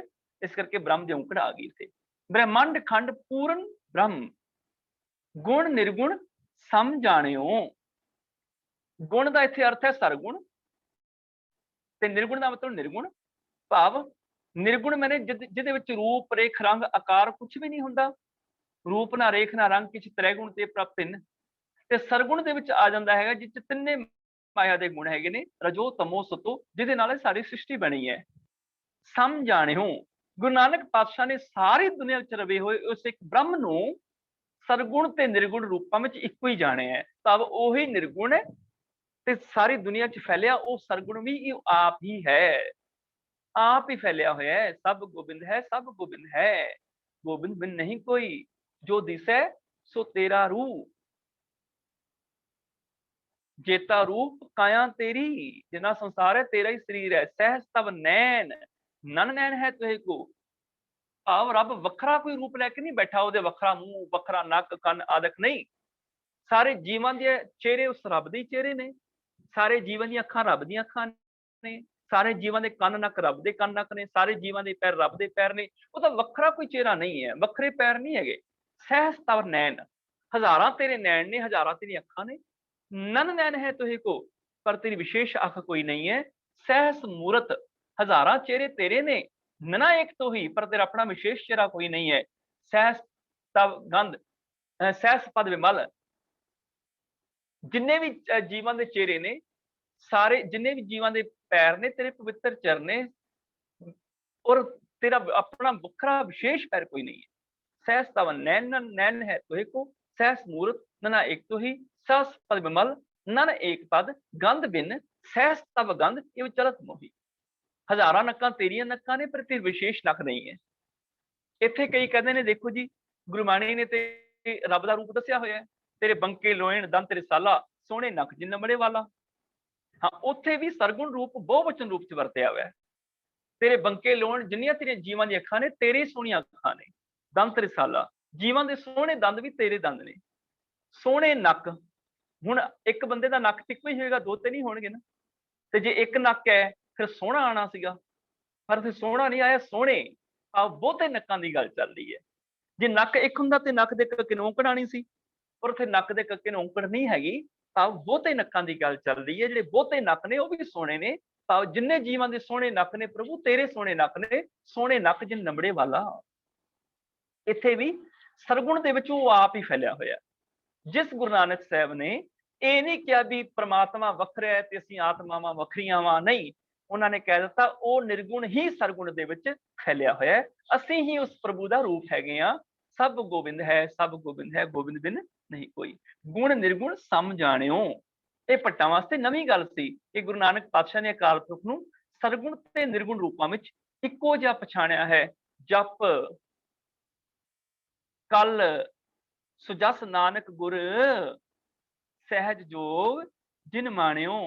ਕੱਲ ਦੇ ਲੱਲੇ ਨੂੰ ਔਂਕੜ ਨਹੀਂ ਆਈ, ਭਾਵ ਹੈ ਕੱਲ ਤੂੰ ਕੀ ਕਰ, ਜਪ, ਤੂੰ ਜਪ। ਜਦੋਂ ਕਿਰਿਆ ਦੇ ਆਖਰੀ ਅੱਖਰ ਨੂੰ ਔਂਕੜ ਆ ਜਾਂਦੀ ਹੈ ਆਮ ਤੌਰ ਤੇ, ਜਦੋਂ ਵਰਤਮਾਨ ਕਾਲ ਹੋਵੇ ਫਿਰ ਮੱਧਮ ਪੁਰਖ ਇੱਕ ਵਚਨ ਨੂੰ ਸੰਬੋਧਨ ਹੁੰਦਾ ਵੈ, ਆਗਿਆ ਜਾਂ ਬੇਨਤੀ ਜਾਂ ਹੁਕਮ। ਇਹਨੂੰ ਕਹਿੰਦੇ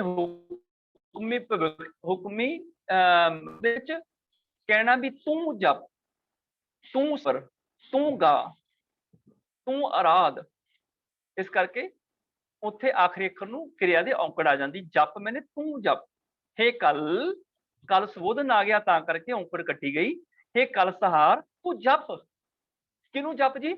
ਸੁਜਸ ਨਾਨਕ ਗੁਰ, ਗੁਰੂ ਨਾਨਕ ਦੇ ਸੋਹਣਾ ਜਸ ਜਿਹੜਾ ਹੈਗਾ ਉਹਨੂੰ, ਗੁਰੂ ਨਾਨਕ ਨੂੰ ਤੂੰ ਜਪ, ਜਿਹਦਾ ਜਸ ਬਹੁਤ ਸੋਹਣਾ ਹੈ। ਸਹਿਜ ਜੋਗ ਜਿਨ ਮਾਣਿਓ, ਜਿਹਨੇ ਅਡੋਲਤਾ ਸ਼ਾਂਤ ਅਵਸਥਾ ਵਾਲਾ ਜੋਗ ਮੈਨੇ ਮਿਲਾਪ। ਇੱਥੇ ਇੱਕ ਮਿਲਾਪ ਦੀ ਗੱਲ ਹੈ, ਇੱਕ ਸਹਿਜ ਦੀ ਗੱਲ ਹੈ। ਉਹ ਵਾਲਾ ਮਿਲਾਪ ਜਿਹੜਾ ਸਹਿਜ ਅਡੋਲਤਾ ਵਾਲਾ ਹੈ, ਜਿਨ ਮਾਣਿਓ, ਜਿਸ ਗੁਰੂ ਨਾਨਕ ਪਾਤਸ਼ਾਹ ਨੇ ਉਸ ਅਡੋਲ ਅਵਸਥਾ ਵਾਲੇ ਅਕਾਲ ਪੁਰਖ ਦੇ ਮਿਲਾਪ ਨੂੰ ਮਾਣਿਆ ਹੈਗਾ। 10ਵਾਂ ਤੇ ਆਖਰੀ ਸਵਈਆ ਭੱਟ ਕਲ ਸਹਾਰ ਦੀ ਜ਼ੁਬਾਨ ਤੋਂ। ਗੁਣ ਗਾਵੇਂ ਨਵਨਾਥ ਧਨ ਗੁਰ ਸਾਚ ਸਮਾਇਓ, ਮਾਂ ਧਾਤਾ ਗੁਣ ਰਵੈ ਜੇਨ ਚੱਕਰ ਵੈ ਕਹਾਇਓ। ਗੁਣ ਗਾਵੇ ਬਲਰਾਉ ਸਪਤ ਪਾਤਾਲ ਬਸੰਤੋ, ਭਰਥਰ ਗੁਣ ਉਚਰੈ ਸਦਾ ਗੁਰ ਸੰਗ ਰਹੰਤੋ। ਦੂਰ ਬਾਹ ਪੁਰੂਰੋ ਅੰਗਰੈ ਗੁਰ ਨਾਨਕ ਜਸ ਗਾਇਓ, ਕਬ ਕਲ ਸੁਜਸ ਨਾਨਕ ਗੁਰ ਘਟ ਘਟ ਸਹਿਜ ਸਮਾਇਓ। ਗੁਣ ਗਾਵੇਂ, ਬਹੁਤੇ ਗੁਣਾਂ ਨੂੰ ਬਹੁਤੇ ਗਾ ਰਹੇ ਨੇ। ਕੌਣ ਗਾ ਰਹੇ ਨੇ ਬਹੁਤੇ? ਨਵਨਾਥ, ਜਿਹੜੇ 9 ਨਾਥ ਨੇ। ਨਾਥ ਬਹੁਤੇ ਨੇ, ਇਸ ਕਰਕੇ ਥੱਥੇ ਦੀ ਔਂਕੜ ਹਟ ਗਈ। ਕਿੰਨੇ ਨੇ ਜੀ? 9 ਨੇ। ਇਸ ਕਰਕੇ 9 ਨਾਥ ਗੁਰੂ ਨਾਨਕ ਦੇ ਗੁਣਾਂ ਨੂੰ ਗਾਉਂਦੇ ਹਨ। ਕਿਵੇਂ ਗਾਉਂਦੇ ਹਨ? ਧੰਨ ਗੁਰ ਸਾਚ ਸਮਾਇਓ। ਇਹ ਗੁਰੂ ਨਾਨਕ ਪਾਤਸ਼ਾਹ ਤੁਸੀਂ ਧੰਨ ਹੋ। ਇੱਥੇ ਇੱਕ ਗੁਰੂ ਦੀ ਗੱਲ ਹੈਗੀ, ਰਾਰੇ ਨੂੰ ਔਂਕੜ ਭਾਵ ਗੁਰੂ ਨਾਨਕ ਸਾਹਿਬ ਦੀ ਗੱਲ ਹੈ। ਸਾਚ ਸਮਾਇਓ, ਸਾਚ ਦੇ ਸੱਚੇ ਨੂੰ ਸਿਹਾਰੀ ਆ ਗਈ। ਸੱਚ ਵਿੱਚ, ਤੁਸੀਂ ਸੱਚ ਵਿੱਚ ਸਮਾਏ ਹੋਏ ਹੋ। ਜੋ ਸੱਚ ਵਿੱਚ ਸਮਾਏ ਹੋਏ ਹੋ। ਮਾਂ ਦਾਤਾ ਗੁਣ ਰਵੈ, ਜਿਹੜਾ ਮਾਨ ਦਾਤਾ ਹੈਗਾ ਹੈ ਉਹ ਵੀ ਗੁਣਾਂ ਨੂੰ ਰਵੈ, ਮੈਨੇ ਰਵਦਾ ਹੈ। ਤੇ ਇਹ ਜਿਹੜਾ ਸੀਗਾ ਸੂਰਯਵੰਸ਼ੀ ਕੁਲ ਦਾ ਇੱਕ ਰਾਜਾ ਸੀ, ਉਹ ਵੀ ਗੁਣ ਗਾਉਂਦਾ ਹੈ, ਗੁਣਾਂ ਨੂੰ ਗਾਉਂਦਾ ਹੈ। ਗੁਣ ਬਹੁਤੇ ਨੇ, ਰਵੈ ਮੈਨੇ ਗਾਉਂਦਾ ਹੈ। ਇੱਕ ਜਿਹੜਾ ਮਾਨਦਾਤਾ ਜਿਹੜਾ ਹੈ ਉਹ ਵੀ ਗੁਰੂ ਨਾਨਕ ਪਾਤਸ਼ਾਹ ਦੇ ਗੁਣਾਂ ਨੂੰ ਗਾਉਂਦਾ ਹੈ।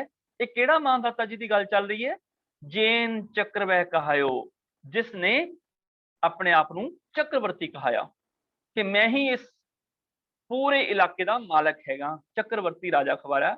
ਗੁਣ ਗਾਵੇ ਬਲ ਰਾਓ, ਰਾਜਾ ਬਲ ਜਿਹੜਾ ਹੈ ਉਹ ਵੀ ਗੁਣ ਗਾਉਂਦਾ ਹੈ, ਗੁਣਾਂ ਨੂੰ ਗਾਉਂਦਾ ਹੈ। ਬਹੁਤੇ ਗੁਣ ਨੇ, ਗਾ ਰਿਹਾ ਹੈ ਰਾਜਾ ਬਲ। ਸਪਤ ਪਾਤਾਲ ਬਸੰਤੋ, ਸਪਤ ਮੈਨੇ 7, 7ਵੇਂ ਪਾਤਾਲ। ਇੱਥੇ ਫਿਰ ਲੱਲੇ ਨੂੰ ਸਿਹਾਰੀ ਆ ਗਈ। ਪਤਾਲ ਵਿੱਚ ਬਸੰਤੋ, ਜਿਹੜਾ 7ਵੇਂ ਪਤਾਲ ਵਿੱਚ ਵਸਦਾ ਮੰਨਿਆ ਹੋਇਆ ਹੈ, ਉਹ ਵੀ ਤੇ ਗੁਣ ਗਾ ਰਿਹਾ ਹੈ। ਭਾਵ ਇਹ ਗੁਰੂ ਨਾਨਕ ਪਾਤਸ਼ਾਹ ਜਿਹਨੂੰ ਅਸੀਂ ਕਹਿੰਦੇ ਹਾਂ 7ਵੇਂ ਪਤਾਲ 'ਚ ਬਲ ਰਾਜਾ ਬੈਠਾ ਹੋਇਆ, ਉਹ ਤੇਰੀ ਹੀ ਸਿਫਤ ਗਾ ਰਿਹਾ ਹੈ, ਕਿਉਂਕਿ ਤੂੰ ਹੀ ਤੇ 52 ਅਵਤਾਰ ਹੈ ਸਾਡੇ ਲਈ, ਤੇ ਬਲ ਰਾਜਾ ਵੀ ਤੇਰੀ ਸਿਫਤ ਗਾ ਰਿਹਾ ਹੈ। ਭਰਥਰ ਗੁਣ ਉਚਰੈ, ਇੱਥੇ ਭਰਥਰੀ ਦਾ ਜ਼ਿਕਰ ਹੈ, ਕਿਉਂਕਿ ਭਰਥਰੀ ਮੌਲਿਕ ਸ਼ਬਦ ਜਿਹੜਾ ਉਹ ਰਾਰੇ ਦੀ ਸਿਹਾਰੀ ਵਾਲਾ ਨਾਲ ਆ ਗਿਆ, ਰਾਰੇ ਨੂੰ ਸਿਹਾਰੀ ਲੱਗ ਗਈ। ਭਰਥਰ ਗੁਣ ਉਚਰੈ, ਭਰਥਰੀ ਵੀ ਜਿਹੜਾ ਹੈ ਗੁਣਾਂ ਨੂੰ ਉਚਾਰਦਾ ਹੈ। ਗੁਣ ਬਹੁਤੇ ਨੇ, ਉਚਰੈ ਇੱਕ ਵਚਨ ਹੈ। ਰਾਜਾ ਭਰਥਰੀ ਵੀ ਜਿਹੜਾ ਬਾਅਦ ਚ ਫਕੀਰ ਜੋਗੀ ਬਣ ਗਿਆ ਸੀ, ਗੁਰੂ ਨਾਨਕ ਸਾਹਿਬ ਦੇ ਗੁਣਾਂ ਨੂੰ ਉਚਾਰਦਾ ਹੈ। ਸਦਾ ਗੁਰ ਸੰਗ ਰਹਿਣ ਤੋਂ, ਜਿਹੜਾ ਹਮੇਸ਼ਾ ਹੀ ਗੁਰ ਸੰਗ, ਸੰਗ ਸੰਬੰਧਕ ਆ ਗਿਆ। ਉਸ ਤੋਂ ਪਹਿਲਾਂ ਗੁਰ ਰਾਰੇ ਦੀ ਔਂਕੜ ਕੱਟੀ ਗਈ। ਸੰਗ ਨੇ ਗੁਰੂ ਦੀ ਰਾਰੀ ਦੀ ਔਂਕੜ ਖਤਮ ਕਰ ਦਿੱਤੀ। ਗੁਰ ਸੰਗ ਰਹਿਣ ਤੋਂ, ਜਿਹੜਾ ਆਪਣੇ ਗੁਰੂ ਦੇ ਨਾਲ ਰਹਿੰਦਾ ਹੈ। ਦੂਰਬਾ ਪਰੂਰੋ ਅੰਗਰੈ, ਗੁਰੂ ਨਾਨਕ ਜਸ ਗਾਇਓ। ਭਾਵੇਂ ਦੂਰਬਾ ਰਿਸ਼ੀ ਹੈ, ਦਰਵਾਸ਼ਾ ਰਿਸ਼ੀ ਨੂੰ ਕਿਹਾ ਦੂਰਬਾ। ਪਰੂਰੋ ਮੈਨੇ ਰਾਜਾ ਪੁਰੂ। ਅੰਗਰੈ ਵੀ ਇੱਕ ਪ੍ਰਸਿੱਧ ਰਿਸ਼ੀ ਹੋਇਆ। ਗੁਰੂ ਨਾਨਕ ਜਸ ਭਾਵ ਗੁਰੂ ਨਾਨਕ ਦਾ ਜਸ, ਦਾ ਲੁਪਤ ਸੰਬੰਧ ਕਣ ਕਰਕੇ ਨਾਨਕ ਦੀ ਔਂਕੜ ਕੱਟੀ ਗਈ। ਅੱਗੋਂ ਵਿਸ਼ੇਸ਼ਣ ਦੀ ਔਂਕੜ ਵੀ ਕੱਟੀ ਗਈ। ਗੁਰੂ ਦਾ, ਨਾਨਕ ਦਾ ਭਾਵ ਗੁਰੂ ਨਾਨਕ ਸਾਹਿਬ ਦਾ ਜਸ ਗਾਇਓ। ਦੂਰਬਾ ਰਿਸ਼ੀ ਨੇ, ਰਾਜਾ ਪੁਰੂ ਨੇ ਤੇ ਅੰਗਰ ਰਿਸ਼ੀ ਨੇ ਵੀ ਗੁਰੂ ਨਾਨਕ ਦਾ ਜਸ ਗਾਇਆ ਹੈ। ਕਬ ਕਲ ਸੁਜਸ ਨਾਨਕ ਗੁਰ, ਕਵੀ ਕਲ ਹੈ ਕਲ ਸਹਾਰ ਕਵੀ। ਕਵ ਵਾਵੇ ਦੀ ਸਿਹਾਰੀ ਜਿਹੜੀ ਬੱਬੇ ਦੀ ਮੌਲਿਕ ਹੈਗੀ ਹੈ ਕਵੀ ਦੀ, ਕੱਲ ਦੇ ਲੱਲੇ ਨੂੰ ਤਾਂ ਔਂਕੜ ਨਹੀਂ ਆਈ। ਭਾਵ ਹੈ ਕਲ ਸਹਾਰ ਕਵੀ, ਸੁਜਸ ਨਾਨਕ ਗੁਰ, ਭਾਵ ਗੁਰੂ ਨਾਨਕ ਦਾ ਜਸ, ਸੋਹਣਾ ਜਸ। ਸੁਜਸ ਮੈਨੇ ਸੋਹਣਾ ਜਸ। ਨਾਨਕ ਗੁਰ ਭਾਵ ਨਾਨਕ ਦਾ, ਗੁਰੂ ਦਾ, ਗੁਰੂ ਨਾਨਕ ਦਾ। ਇਸ ਕਰਕੇ ਦਾ ਲੁਪਤ ਸੰਬੰਧਨ ਹੋਣ ਕਰਕੇ ਨਾਨਕ ਤੇ ਗੁਰ ਦੇ ਰਾਰੇ ਦੀ ਆਖਰੀ ਅੱਖਰ ਦੀ ਔਂਕੜ ਨਹੀਂ ਆਈ। ਘਟ ਘਟ ਸਹਿਜ ਸਮਾਇਓ, ਘਟ ਘਟ ਮੈਨੇ ਹਿਰਦੇ ਵਿੱਚ, ਹਰ ਹਿਰਦੇ ਦੇ ਵਿੱਚ, ਹਰੇਕ ਹਿਰਦੇ ਵਿੱਚ। ਸਹਿਜ ਨਾਲ, ਸੁਤੇ ਹੀ, ਸੁਭਾਵਕ ਹੀ ਸਮਾਇਓ, ਭਾਵ ਗੁਰੂ ਨਾਨਕ ਸਾਹਿਬ ਦਾ ਸੋਹਣਾ ਜਸ ਸੁਤੇ ਹੀ ਹਰ ਇੱਕ ਪ੍ਰਾਣੀ ਦੇ ਹਿਰਦੇ ਵਿੱਚ ਸਮਾਇਆ ਹੋਇਆ ਹੈ। ਇਹ ਭੱਟ ਕਲ ਸਹਾਰ ਦੇ 10 ਸਵਈਏ ਜਿਹੜੇ ਉਚਾਰੇ ਹੋਏ ਨੇ ਇੱਥੇ ਸੰਪੂਰਨ ਹਨ। ਉਸ ਤੋਂ ਬਾਅਦ ਗੁਰੂ ਅੰਗਦ ਦੇਵ ਪਾਤਸ਼ਾਹ ਜੀ ਦੀ ਸਿਫਤ ਦੇ ਉਚਾਰੇ ਹੋਏ ਸਵਈਏ ਜਿਹੜੇ ਨੇ ਉਹ ਅੱਗੋਂ ਹੁਣ ਸਿਫਤ ਜਿਹੜੇ ਨੇ ਪਟ ਸੇਵਨ ਕਰਨਗੇ। ਧੰਨਵਾਦ ਜੀ, ਬਹੁਤ ਧੰਨਵਾਦ। ਵਾਹਿਗੁਰੂ ਜੀ ਕਾ ਖਾਲਸਾ, ਵਾਹਿਗੁਰੂ ਜੀ ਕੀ ਫਤਿਹ।